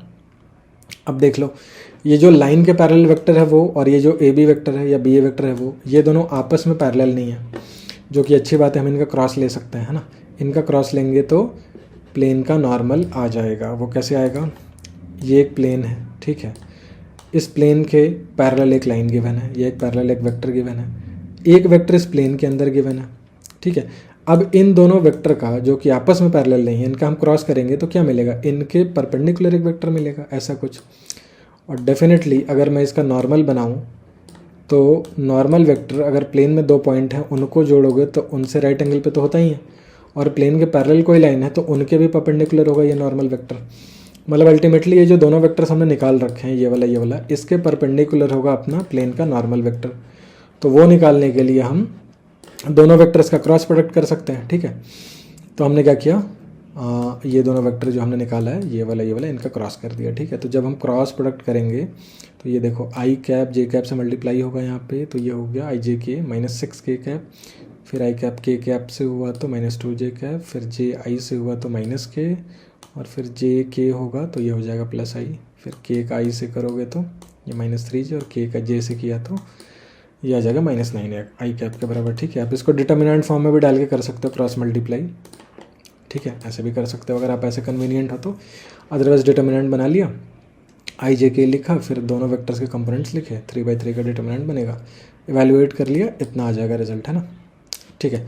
अच्छा, ये कितना है normal vector, -8i cap -5j cap -7k cap, ठीक है। तो मान लो वो ये वाला वेक्टर है, हम नीचे वाला वेक्टर भी ले सकते हैं। मतलब इस वेक्टर में अगर मैं -1 से मल्टीप्लाई कर दूँ तो प्लेन के इक्वेशन पे कोई फ़र्क नहीं पड़ने वाला है, ठीक है। अब ये तीनों ही माइनस में है, इसलिए मेरे दिमाग में ऐसा थॉट आया कि अगर मैं माइनस से मल्टीप्लाई कर दूँ तो ये 8i कैप और ये 5j कैप और ये 7k कैप बन जाएगा पॉजिटिव में तीनों, ठीक है ना। देखो अगर ये मल्टीप्लिकेशन में पहले वेक्टर को इधर रखते और इस वेक्टर को इस साइड रखते तो ये प्लस में भी आ जाता है ना। तो प्लस माइनस का इशू नहीं है, जो वेक्टर आया उसमें प्लस माइनस से मल्टीप्लाई कर सकते हो, +1 से -1 से कोई दिक्कत नहीं है ना, क्योंकि एक प्लेन के नॉर्मल दो वेक्टर होते हैं, एक ऊपर की तरफ एक नीचे की तरफ, है ना, इस प्लेन के लिए। तो दोनों में अंतर सिर्फ पॉजिटिव नेगेटिव साइन का ही होता है और कुछ नहीं होता, है ना। तो हमने मान लिया 8, 5 और 7, है ना, जो कि ये माइनस में, इसको पॉजिटिव में ले लेते हैं। तो प्लेन का इक्वेशन हम क्या लिख सकते हैं, 8x + 5y + 7z + d = 0। D मेरे को मालूम नहीं है, x y z का कोफिशिएंट तो ये नॉर्मल वेक्टर से पता लग गया, है ना। अब डी निकालते हैं। डी कैसे निकलेगा, डी निकलेगा ऐसे कि आपका प्लेन में यहाँ पे 2 पॉइंट दिया हुआ है ए और बी, तो ये प्लेन ए और बी को सेटिस्फाई भी करेगा। तो हमने क्या किया, इसमें पॉइंट बी रख दिया, इस इक्वेशन में पॉइंट बी रख दिया। पॉइंट बी रख के देखा तो डी आ गया -9 के बराबर। फिर हमने डी वापस यहाँ डाला तो मेरा इक्वेशन बन गया ये। अब आ गया मेरे पास प्लेन का इक्वेशन। अब आपके पास प्लेन का इक्वेशन है तो आप देख सकते हो कौन सा पॉइंट उसको सेटिस्फाई कर रहा है, कौन सा नहीं कर रहा है, ठीक है। ओके, तो एक एक करके शुरू करेंगे, है ना। तरीका तो यही, आप ऑप्शन ए से शुरू करो और धीरे एक एक करके नीचे जाओ। तो इत्तेफाक से बात ये हुई यहाँ पे कि जब हमने ऑप्शन ए रखा इस इक्वेशन में तो वो पहली बार में 0 आ गया, ठीक है, मतलब इस इक्वेशन को सेटिस्फाई कर गया। तो ऑप्शन ए आपका करेक्ट आंसर है, सिंगल करेक्ट है, जेईई मेन का क्वेश्चन है, तो बाकी ऑप्शन चेक करने का कोई मतलब बनता नहीं है ना। बाकी अगर आपको चेक करना है तो या पता करना है कौन सा पॉइंट लाई करता नहीं करता है, तो बारी बारी से पॉइंट को इस प्लेन के इक्वेशन में रखो, जो सेटिस्फाई करेगा वो लाई करता है, जो नहीं सेटिस्फाई करेगा वो लाई नहीं करता है, एज सिंपल एज दैट, है ना। बट हम क्यों करें, अगर एक ही ऑप्शन करेक्ट है और पहला ही ऑप्शन आपका मैच कर गया तो बाकी चेक करने की ज़रूरत क्या है, ठीक है। I hope this is clear. अगले क्वेश्चन पे बढ़ते हैं। The line that is coplanar to the line, okay, वो लाइन जो इससे कोप्लानर है वो कौन सी होगी, है ना। अच्छा, तो कोप्लानरिटी चेक करने के अलग अलग तरीके हैं, बट हम यहाँ पे जो तरीका यूज़ करने वाले हैं वो कुछ ऐसा है। एक चीज़ हम नोटिस कर रहे हैं कि जो पहला लाइन है उसका जो डिनोमिनेटर है वो है -1, 2, 4, है ना। मतलब ये हो गए इसके डायरेक्शन रेशियोज, है ना। और जो लाइन आपको क्वेश्चन में दिया हुआ है उसका डायरेक्शन रेशियो -3, 1, 5, है ना। तो ये डायरेक्शन रेशियोज आपस में प्रोपोर्शनल नहीं है, मतलब ये दोनों लाइन पैरेलल नहीं है, ठीक है। पैरेलल होते तो कोप्लानर हो जाते, दो पैरेलल लाइन हमेशा कोप्लानर होते हैं। तो आप किसी का भी डिनोमिनेटर देख लो, मतलब डायरेक्शन रेशियो देख लो किसी भी लाइन का, वो -3, 1, 5 ये जो क्वेश्चन में लाइन दिया है उसका डायरेक्शन रेशियो से प्रोपोर्शनल नहीं है, मतलब इनमें से कोई भी लाइन पैरेलल नहीं है। तो अगर पैरेलल लाइन नहीं है तो फिर इंटरसेक्टिंग होना पड़ेगा, क्योंकि स्क्यू लाइन तो कोप्लानर नहीं होगा, इंटरसेक्टिंग लाइन ही तो कोप्लानर होगा, ठीक है, मान लिया। तो इंटरसेक्टिंग लाइन अगर कोप्लानर होंगे तो डेफिनेटली इनमें से कोई एक लाइन ऐसी होगी जो इस लाइन के साथ इंटरसेक्ट कर रही होगी। मतलब अगर मैं इस जो क्वेश्चन में लाइन दिया है इस पर कोई पॉइंट लूँ, कोई जनरल पॉइंट, तो वो पॉइंट इन चारों में से किसी एक को सेटिस्फाई करना चाहिए, है ना। जिसको सेटिस्फाई करेगा उसके साथ वो इंटरसेक्ट कर रहा होगा। तो देखते हैं। तो सबसे पहला काम तो हमने यही किया कि इस लाइन पे जो क्वेश्चन में दिया है इस पर एक जनरल पॉइंट मान लिया, ठीक है, लैम्डा के टर्म्स में। अब हम चारों ऑप्शन एक एक करके चेक करेंगे, है ना। तो पहले लाइन में मैंने ये जनरल पॉइंट रखा लैम्डा के टर्म्स में, है ना। हमें कैसे पता चलेगा कि ये जो लैम्डा के टर्म्स में पॉइंट है वो लाइन ए से, मतलब जो पहले ऑप्शन में लाइन है उससे पास कर रहा है कि नहीं, या उसको सेटिस्फाई कर रहा है कि नहीं। जो भी लैम्डा में इक्वेशन आया है वो एक पर्टिकुलर वैल्यू ऑफ लैम्डा के लिए ये पूरा का पूरा ट्रू होना चाहिए, है ना। बात समझ में आ रही है। तो उसको करने के भी दो तरीके हैं। देखो, उसको करने का एक तरीका ये है कि आप ये पहले दोनों को सॉल्व करो, इस इक्वेशन को सॉल्व करो, ये जो मैंने ब्रैकेट में डाल रखा है अभी, है ना, ये बॉक्स में डाला है, इसको सॉल्व करेंगे तो एक लैम्डा की वैल्यू आएगी। वो हम देखेंगे कि जब ये जो राइट वाले दोनों हैं इनको सॉल्व कर रहे हैं और इसमें जो लैम्डा की वैल्यू आ रही है ये दोनों सेम आ रही है कि नहीं, वो सेम आना चाहिए पहली चीज़, है ना। तो सेम आएगा तो हम मान लेंगे कि हाँ इंटरसेक्ट कर रहा है या सेटिस्फाई कर रहा है उस पॉइंट को, और अगर सेम नहीं आएगा तो फिर हम बोलेंगे कि सेटिस्फाई नहीं कर रहा है ना। दूसरा तरीका ये हो सकता है कि आप ये पहले वाले दो को पकड़ के इनको सॉल्व करो LHS RHS मान के, ठीक है। फिर एक लैम्डा की वैल्यू आएगी, है ना। अब उस लैम्डा की वैल्यू को पकड़ के ये वाले में पुट कर दो और देखो ये दोनों बराबर हो रहे हैं कि नहीं हो रहे हैं, है ना। फॉर दैट लैम्डा, उस लैम्डा के लिए बराबर हो गए तो फिर ये पॉइंट इस पे लाई करता है, अगर नहीं हुआ तो ये पॉइंट इस पे लाई नहीं करता, ये दोनों लाइन इंटरसेक्ट नहीं करते, है ना। मतलब कुल मिला के बात ये है कि there must be a single value of lambda जिसके लिए ये तीनों रेशियो बराबर हो, है ना। अलग अलग वैल्यूज़ नहीं, वन सिंगल वैल्यू लैम्डा की कोई एक वैल्यू के लिए, है ना। तो फिर हम देखते हैं कि कुछ चेक करते हैं इसी मेथड से ना। तो हमने क्या करा, यहाँ पे ये लैम्डा वाला पॉइंट इस इक्वेशन में XYZ की जगह रखा, तो अल्टीमेटली मेरे पास में आया ये। अब इसको सॉल्व करेंगे, है ना। तो हमने क्या किया कि ये जो आपका आया था इक्वेशन, इसमें एक तो हमने ये पकड़ लिया पहले दो को, है ना, और ये पकड़ लिया हमने दूसरे तीसरे रेशियो को, इन दोनों को, है ना। अब देखते हैं कि ये दोनों को सॉल्व करने पे लैम्डा की वैल्यू सेम आ रही है कि नहीं। सेम आएगी तभी वो पॉइंट सेटिस्फाई करेगा, अदरवाइज नहीं करेगा, है ना। तो यहाँ से लैम्डा -1 निकल के और यहाँ से -2/3, अभी बराबर तो नहीं हुआ, क्योंकि जब लैम्डा बराबर 1 होगा तो पहला दूसरा रेशियो बराबर हो जाएगा, लेकिन -1 के लिए दूसरा तीसरा बराबर नहीं होगा। दूसरा तीसरा कब बराबर हो रहा है, जब लैम्डा की वैल्यू -2/3 है, लेकिन -2/3 के लिए पहला दूसरा बराबर नहीं होगा। तो there is no single value of lambda जो कि इस इक्वेशन को सेटिस्फाई करे। मतलब लाइन ए पे कोई ऐसा पॉइंट नहीं है जो कि क्वेश्चन में दिए हुए लाइन पे लाई करता है ना। मतलब ये दोनों लाइन्स इंटरसेक्ट नहीं कर रहा है। सेम कॉन्सेप्ट हम ऑप्शन बी के साथ भी लगाएंगे, ऑप्शन सी के साथ, ऑप्शन डी के साथ, जब तक हमारा आंसर ना है ना। ऑप्शन बी में वही कोऑर्डिनेट्स रखे, है ना, लैम्डा के टर्म्स में। तो अल्टीमेटली ये आया। अब इसे सॉल्व करते हैं।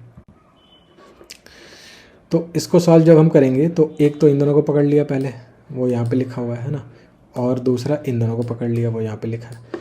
इसमें जब हम लैम्डा निकालते हैं तो दोनों तरफ -1 आ जाता है। मतलब हम ये कह सकते हैं कि इफ़ लैम्डा इज़ -1 तो ये तीनों रेशियो आपस में बराबर हो जाएंगे।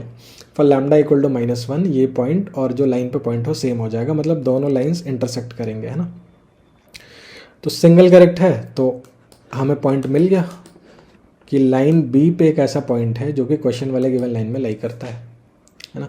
मतलब ये दोनों इंटरसेक्ट करते हैं, तो यही अपना आंसर हो जाएगा। आगे के ऑप्शन हमको चेक करने की ज़रूरत नहीं है, ठीक है। So option B is the correct answer. यहाँ पे आप देख सकते हो, ये हमने ऑप्शन बी को टिक किया हुआ है, ये सही है ना। अगर ऑप्शन बी नहीं आता तो ऑप्शन सी को चेक करते, ऑप्शन सी नहीं आता तो फिर ऑप्शन डी पे टिक मार देते हैं ना। ऑप्शन डी को चेक नहीं करते। ऑप्शन डी क्यों चेक करेंगे, जब ए बी सी गलत हो गया तो डी को तो सही होना ही पड़ेगा। ऐसा तो नहीं है कि कोई ऑप्शन सही नहीं है ना, टाइम बचाने के लिए। वैसे चेक करना है तो आपकी मर्ज़ी।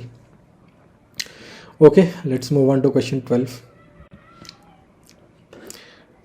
क्वेश्चन 12 क्या बोल रहा है, let n be the foot of perpendicular from the point P 1, -2, 3, ये पॉइंट है, on the line passing through the points. Okay, ये दो पॉइंट दिए हुए, इनसे एक लाइन पास कर रहा है।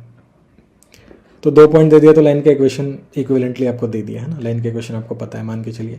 Then the distance of n from the plane is, okay, ये n जो फुट ऑफ परपेंडिकुलर है इसका कोऑर्डिनेट बताना है और इसका डिस्टेंस इज प्लेन से बताना है। ईजी है। लाइन का इक्वेशन क्या हो जाएगा, इस पे पॉइंट मान लिया 4, 5, 8, तो ऊपर -4, -5, -8 किया, और नीचे इसका डायरेक्शन रेशियो कैसे लिखेंगे, इन दोनों कोऑर्डिनेट्स को माइनस करके। तो 4 - 1 हो गया 3, 5 - 7 हो गया 5 + 7 12, और 8 - 5 हो गया 3 के बराबर, है ना। ठीक है, तो दोनों कोऑर्डिनेट्स को माइनस किया तो फिर डायरेक्शन रेशियो मिल गया लाइन का, है ना। ये आ रहा है आपका 3, 12, 3। अब 3, 12, 3 जो डायरेक्शन रेशियो, इसको हम सिंप्लीफाई भी कर सकते हैं, 3 से डिवाइड करके 1, 4, 1 लिख सकते हैं। तो इसको हमने बना दिया 1, 4, 1। ये हो गया इक्वेशन लाइन का। ठीक है, अब लाइन पे जनरल पॉइंट कैसे ले सकते हैं, इन रेशियोज को मैंने टी मान लिया है, तो इस पे एक जनरल पॉइंट हम टी के टर्म्स में कैसे ले सकते हैं, t+4, 4t+5 और t+8। अब मान लिया ये कोऑर्डिनेट जो है ना पॉइंट n के हैं, तो pn का डायरेक्शन रेशियो क्या हो जाएगा, n में से p के कोऑर्डिनेट्स को माइनस कर दो, pn का डायरेक्शन रेशियो आ जाएगा। तो t+4 में से 1 माइनस किया तो t+3 बचा, 4t+5 में माइनस किया -2 को तो 4t+7 हो गया, फिर t+5 में माइनस किया, सॉरी t+8 में माइनस किया 3 को तो t+5 आ गया ना। तो जब आप दोनों कोऑर्डिनेट्स को माइनस कर दोगे n के और p के, तो np का आपको डायरेक्शन रेशियो मिल जाएगा। ठीक ठीक है। तो ये हो गया पी एन का डायरेक्शन रेशियो या एन पी का डायरेक्शन रेशियो जैसे बोलना है। और जो लाइन का डायरेक्शन रेशियो है वो 141 है, और पी एन और लाइन आपस में परपेंडिकुलर है क्योंकि एन जो है फुट ऑफ परपेंडिकुलर है फ्रॉम पी, ठीक है। तो इन दोनों के डायरेक्शन रेशियोज़ को मल्टीप्लाई करके अगर मैं जोड़ूँ पी एन के और लाइन के, तो वो 0 के बराबर आना चाहिए, है ना। और वहाँ से हमें टी की वैल्यू मिलेगी उसको सॉल्व करेंगे तो हमने वही किया यहाँ पे, है ना। प्रोडक्ट लिया डायरेक्शन रेशियोज़ का, फिर उनका सम किया है और सॉल्व करते करते हमें टी की वैल्यू मिल गई -2 के बराबर। टी की वैल्यू -2 आ गई, मतलब एन का कोऑर्डिनेट मिल गया, ये है कोऑर्डिनेट, इसमें टी को रखना है आपको -2 के बराबर। तो कोऑर्डिनेट्स ऑफ एन ये हैं एट टी इक्वल टू -2, जब आप रखोगे तो एन का कोऑर्डिनेट हो जाएगा 2, -3, 6। अब आपको इस पॉइंट का डिस्टेंस इस प्लेन से चाहिए, तो डिस्टेंस फॉर्मूला लगा दो, प्लेन का इक्वेशन आ जाएगा, सॉरी जो प्लेन का डिस्टेंस है इस पॉइंट से वो आ जाएगा 7 के बराबर। सो 7 इज़ द करेक्ट आंसर। तो यहाँ पे ऑप्शन डी आपका 7 दिया हुआ है। सो डिस्टेंस क्या हो जाएगा एन का फ्रॉम दिस प्लेन, 7 के बराबर। Okay okay, I hope this is clear. अब हम लोग चलते हैं नेक्स्ट क्वेश्चन की तरफ। ओके, क्वेश्चन है let the equation of plane passing through the line of intersection of the planes x + 2y + az = 2 and x - y + z = 3 be 5x - 11y + bz = 6a - 1, ठीक है।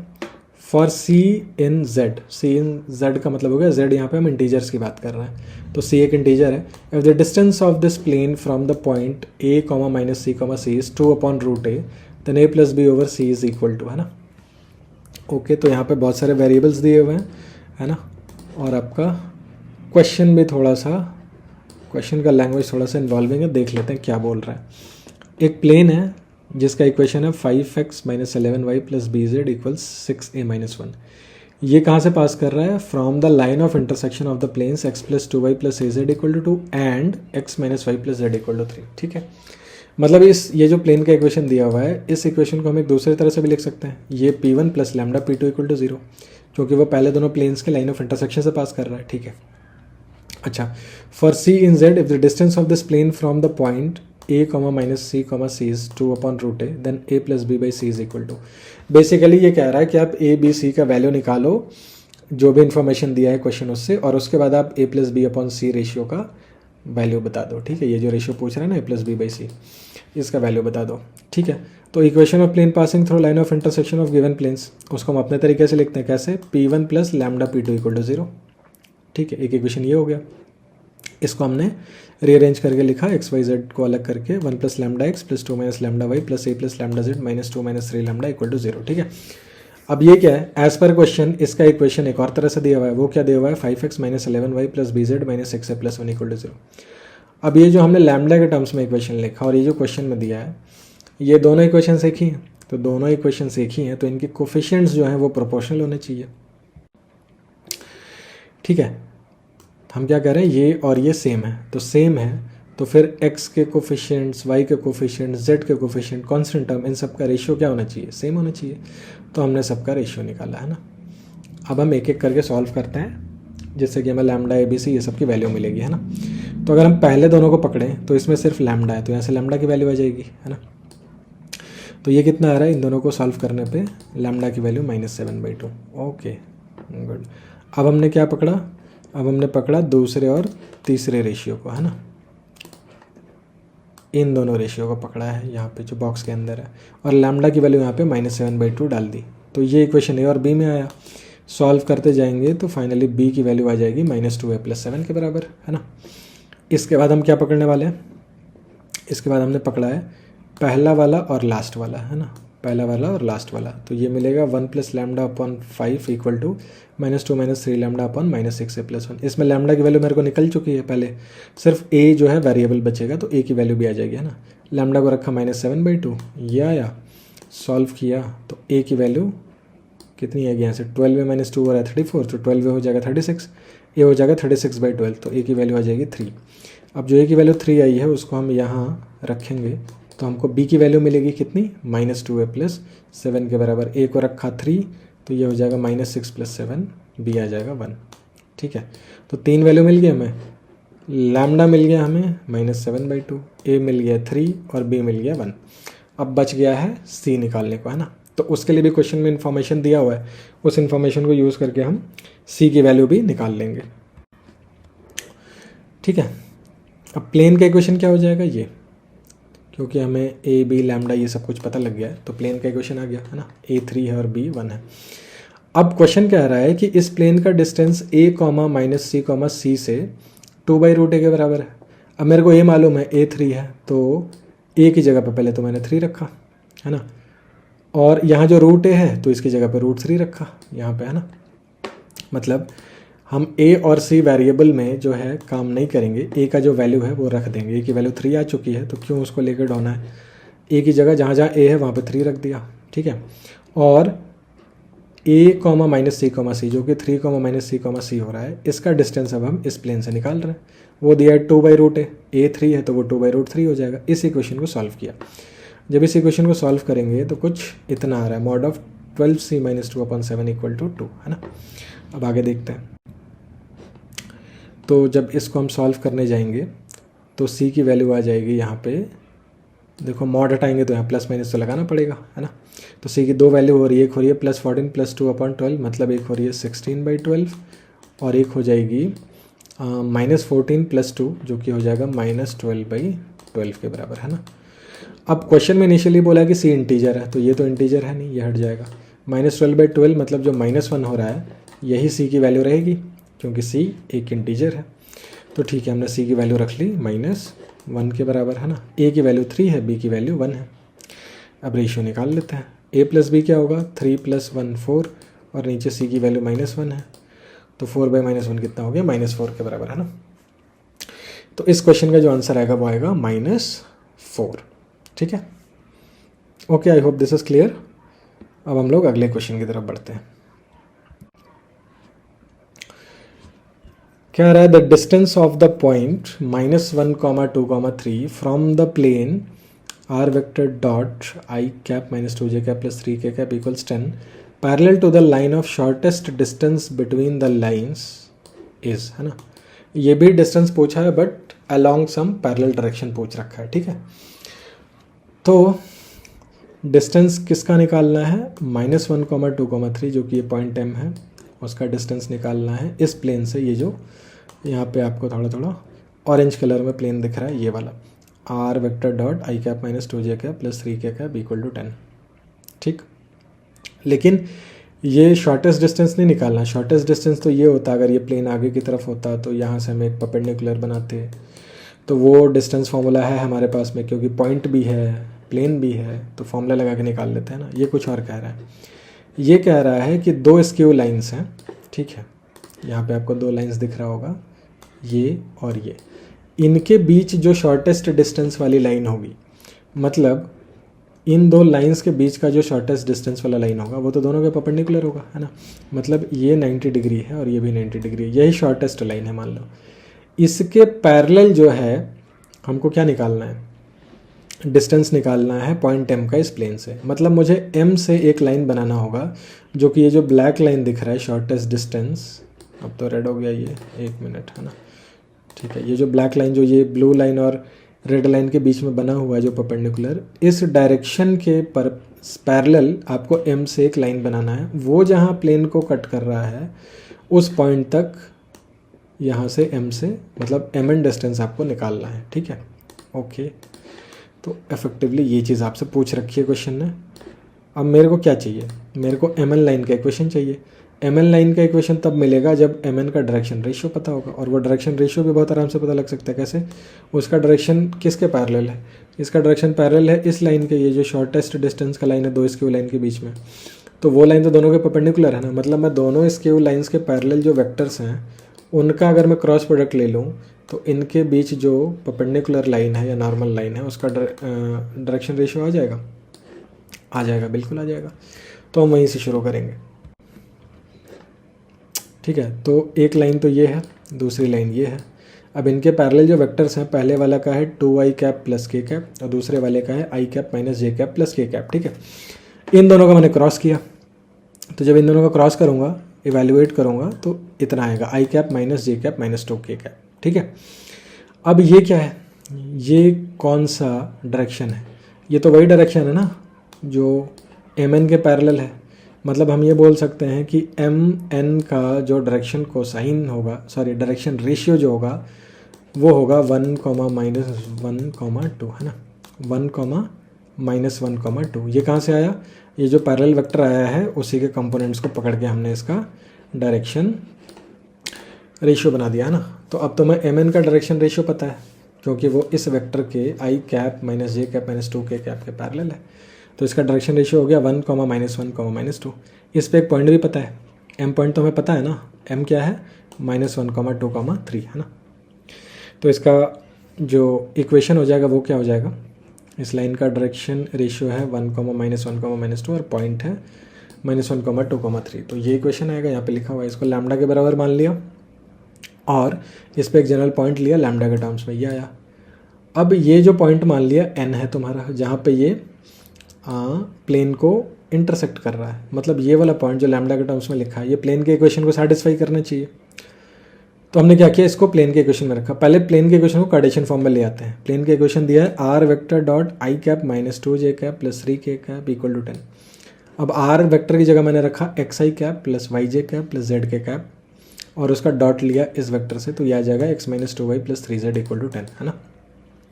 अब इस इक्वेशन में ये lambda के टर्म्स में जो n का कोऑर्डिनेट्स आया उसको रखा, फिर ये इवैल्यूएट किया, सिंप्लीफाई किया, लैम्डा की वैल्यू हो गई -2 के बराबर। लैम्डा की वैल्यू -2 आ गई, n का कोऑर्डिनेट आपको लैम्डा के टर्म्स में है, लैम्डा को -2 रखो तो n का कोऑर्डिनेट मिलेगा। ठीक है, तो ये n के कोऑर्डिनेट में लैम्डा को हमने रखा -2, तो ये आ गया -3, 4, 7 है ना। तो अब आपको क्या निकालना है, m और n के बीच का डिस्टेंस। m आपको पता है -1, 2, 3 है और n जो है वो है -3, 4, 7। ठीक है, तो डिस्टेंस फार्मूला से हमने डिस्टेंस निकाला, ये आ गया 2√6 के बराबर, right. So the correct answer is 2√6। Okay okay, now last question in this video है ना, क्वेश्चन नंबर 15, वो भी देख लेते हैं। लेट द लाइन्स L1, ये इक्वेशन है उसका, एंड L2, ये इक्वेशन है, बी कोप्लानर। ठीक है भाई, दो लाइन्स हैं वो कोप्लानर दिया हुआ है, लेकिन जो दूसरा लाइन है उसका इक्वेशन दो प्लेन्स के इक्वेशन के फॉर्म में दिया हुआ है, दो प्लेन्स का लाइन ऑफ इंटरसेक्शन है वो। ठीक है, if the point a, b, c on L1 is nearest to the point q -4, -3, 2 then mod a + mod b + mod c is equal to, है ना।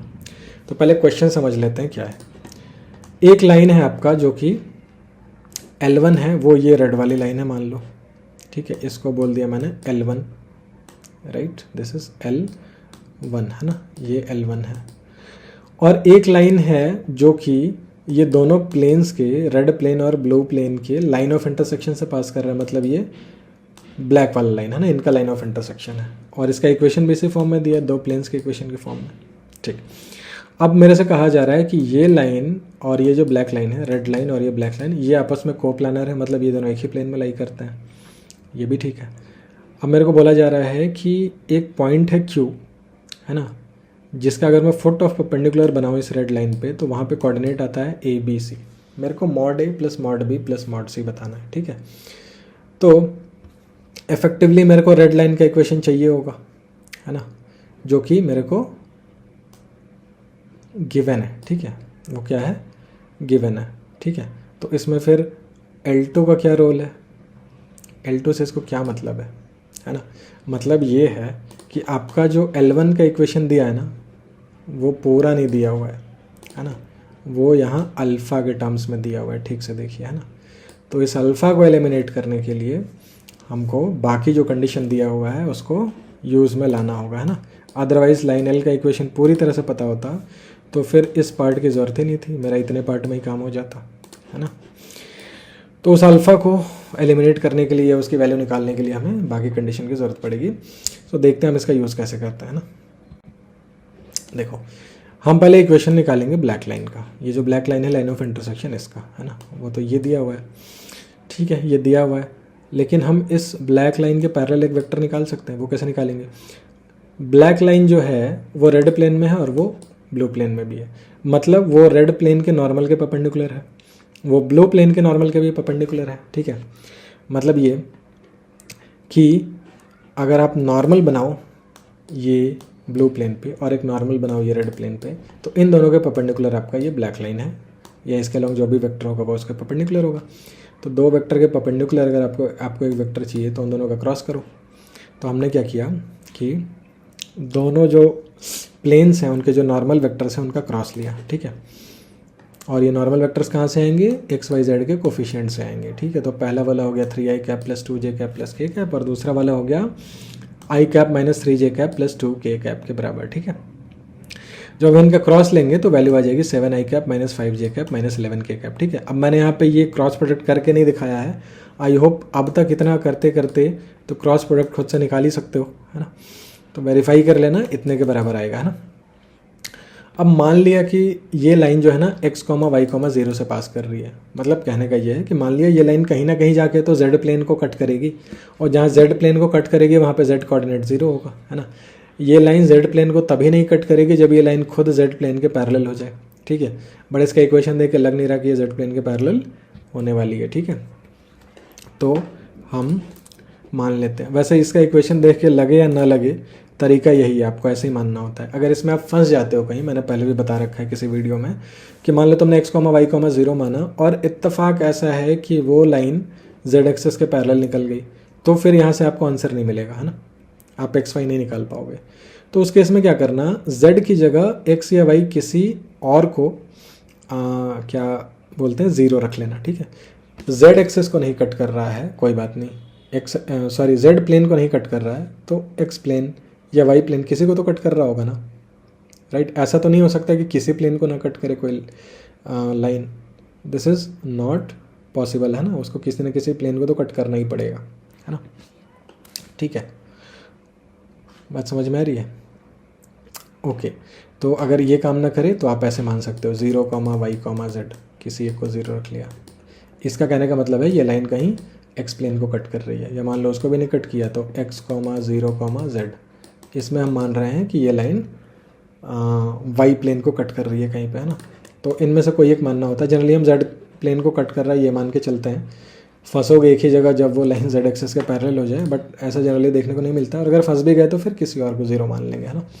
ये क्यों किया हमने इसलिए किया है क्योंकि ये जो लाइन का इक्वेशन दिया हुआ है ब्लैक लाइन का, इसमें तो 2 ही इक्वेशन है ना, और वेरिएबल 3 है x, y, z, तो एक वेरिएबल कम हो जाए तो हमारा बाकी x, y निकल जाएगा, इसलिए हमने z को 0 मान लिया ना। z को 0 माना तो उस इक्वेशन को हम दोबारा लिखेंगे, है ना। जब उस इक्वेशन को दोबारा लिखेंगे z वाला हटा के कंपोनेंट, तो मुझे मिलेगा 3x + 2y - 2 = 0 and 0 = x - 3y - 13। अब ये 2 लीनियर इक्वेशन है कि 2 वेरिएबल में, इनको सॉल्व करना है। अब इनको भी मैंने यहाँ पे सॉल्व करके दिखाया नहीं है, जब आप इनको सॉल्व करोगे तो x की वैल्यू आएगी 32/11 और y की वैल्यू आएगी -37/11, ठीक है। तो मेरे को मिल गया इस ब्लैक लाइन पे एक पॉइंट, x, y 0 था, x की वैल्यू आ गई, y की वैल्यू आ गई, है ना। तो ब्लैक लाइन का डायरेक्शन मिल गया मेरे को, ब्लैक लाइन पे एक पॉइंट भी मिल गया, तो ब्लैक लाइन का इक्वेशन हम लिख सकते हैं ऐसे, ठीक है। डायरेक्शन तो ये था 7i cap minus 5j cap minus 11k cap, तो डायरेक्शन रेशियो हो गया इसका 7 - 5 और -11 के बराबर, है ना। और एक पॉइंट हो गया ये पॉइंट हो गया ना 32/11 -37/11 और 0, तो उसको ऊपर रख दिया, ठीक है। ब्लैक लाइन का इक्वेशन भी मेरे को मिल गया, ठीक है। अब देखते हैं आगे। अब आपके 2 लाइन्स कोप्लानर कब होंगे, ठीक है। तो कोप्लानर तब होंगे जब आप इस डिटर्मिनेंट को 0 करोगे, है ना। अब इस डिटर्मिनेंट में क्या है, एक्चुअली ऐसे x2 - x1, ठीक है, y2 - y1, और यहाँ पे आ जाएगा आपका z2 - z1, ठीक है। और यहाँ आ जाएगा a1 b1 c1 और a2 b2 c2, ठीक है। अब ये क्या है, ये डिटर्मिनेंट जब 0 होगा, ठीक है, तब हम बोलेंगे कि दोनों लाइंस कोप्लानर हैं, ठीक है। एक तरीका ये है निकालने का कोप्लानरिटी का, राइट। एक है कि आप कोऑर्डिनेट सेटिस्फाई करवाओ, मतलब कोई एक पॉइंट इस लाइन का, पहले लाइन का दूसरे लाइन को सेटिस्फाई कर रहा हो, तब वैसे निकाल सकते हैं ना।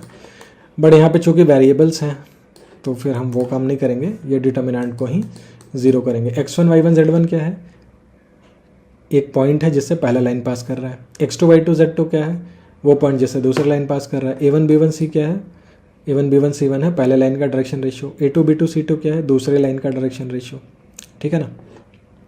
तो यहाँ पे हमने वैल्यूज़ रखी, ये जो पहला लाइन पास कर रहा है वो पास कर रहा है 32/7 -37/11 और 0 से, और दूसरा लाइन पास कर रहा है -5 -4 और अल्फ़ा से।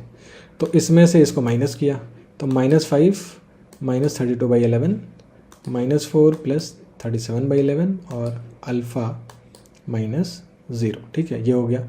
फिर पहले लाइन का या दूसरी लाइन का जिसका भी रख लो, ये दोनों रो इंटरचेंज कर दोगे तो भी कोई फ़र्क नहीं पड़ेगा ना। तो किसी एक लाइन का डायरेक्शन रेशियो रख लिया 3 1 -2 और फिर दूसरे का रख लिया 7 -5 -11, है ना। ये 0 के बराबर होना चाहिए, ठीक। तो अब इस डिटर्मिनेंट को हम सॉल्व करते हैं, और जब सॉल्व करेंगे पहले हमने क्या किया है कि पहले रो को सिंप्लीफाई करने की कोशिश की है ना। तो जब पहले रो में जो दो टर्म्स थे उनको ऐड किया, ठीक है, फिर डिनोमिनेटर में मेरे को मिल रहा है 11 11, तो फिर 11 से पहले रो को मल्टीप्लाई कर दिया, तो फिर ये बचा हमारे पास में, ठीक है। अब इसको हम यहाँ से ओपन कर सकते हैं, तो जब इसको हम ओपन करेंगे तो फिर सिंप्लीफाई करते करते हम पहुँचेंगे यहाँ, और यहाँ से अल्फ़ा की वैल्यू आ जाएगी 7 के बराबर, है ना। तो जो लाइन L1 है वो हो जाएगा ये। L1 में क्या मिसिंग था, यही तो मिसिंग था, यहाँ पे अल्फ़ा लिखा हुआ था, है ना, Z माइनस अल्फ़ा, और अल्फ़ा की वैल्यू आ गई 7। अब जो है चूँकि हमको L1 का इक्वेशन मिल गया प्रॉपर, तो अब हम जो क्वेश्चन में आगे पूछा है वो निकाल सकते हैं, ठीक है। तो ये हो गया L1 का इक्वेशन, ये है फुट ऑफ परपेंडिकुलर Q का, और Q का कोऑर्डिनेट ये है, ठीक है। तो फिर अब तो ये बिल्कुल प्रोसीजरल है, आराम से निकल जाएगा ना। ABC को हमने मान लिया 3 λ -5 λ -4 -2 λ +7। कैसे माना, ये जो लाइन का इक्वेशन है इसको बोल दिया लैम्डा के बराबर, और इस पर एक जनरल पॉइंट निकाला, वो जनरल पॉइंट ये P मान लिया, लैम्डा के टर्म्स में ये आया, ठीक है। अब जो PQ लाइन है इसका डायरेक्शन रेशियो क्या हो जाएगा, इस P के कोऑर्डिनेट में Q के कोऑर्डिनेट को सब्ट्रैक्ट किया, ठीक है, तो वो आ गया इतना। अब जो लाइन PQ है और जो ये रेड लाइन है वो आपस में परपेंडिकुलर है, तो दोनों के डायरेक्शन रेशियोज़ को मल्टीप्लाई करके जोड़ा, वो 0 आना चाहिए। तो यहाँ हमने इसको मल्टीप्लाई करा है, ठीक है, उसको 0 से इक्वेट किया, और फिर ये ओपन किया, एक्सपैंड किया, सॉल्व किया, तो लैम्डा की वैल्यू आ गई 1 के बराबर। लैम्डा 1 आ गया, तो जो आपने पॉइंट P मान रखा है उसके कोऑर्डिनेट्स क्या थे, 3 λ -5 λ -4 -2 λ +7, ये पहले लाइन में लिखा हुआ है, ठीक है। इसमें हम रखेंगे लैम्डा को 1 के बराबर, ठीक है। तो लैम्डा को 1 रखेंगे तो कोऑर्डिनेट हो जाएगा आपका -2 -3 और 5। अब -2 -3 5 जो आया P, ये ABC के इक्विवेलेंट है ना, तो A हो जाएगा -2, B हो जाएगा -3 और C हो जाएगा 5। अब तीनों का मॉड लेके जोड़ेंगे तो ये आ जाएगा 10 के बराबर, ठीक है। तो इसमें mod A + mod B + mod C का जो वैल्यू आएगा वो आएगा 10 आएगा, ओके। आई होप ये क्वेश्चन आपको समझ में आ गया होगा। So with this 3 dimensional geometry जो है हमारा कंप्लीट हो गया है। हमने सारी थ्योरी देख ली, क्वेश्चंस देख लिए, जेई एडवांस के PYQs देख लिए, और जेई मेन के भी PYQs हमने देख लिए, ठीक है। तो आई होप आपको ये चैप्टर समझ में आया होगा, and now you are able to solve good quality questions with the help of these videos. So thank you very much.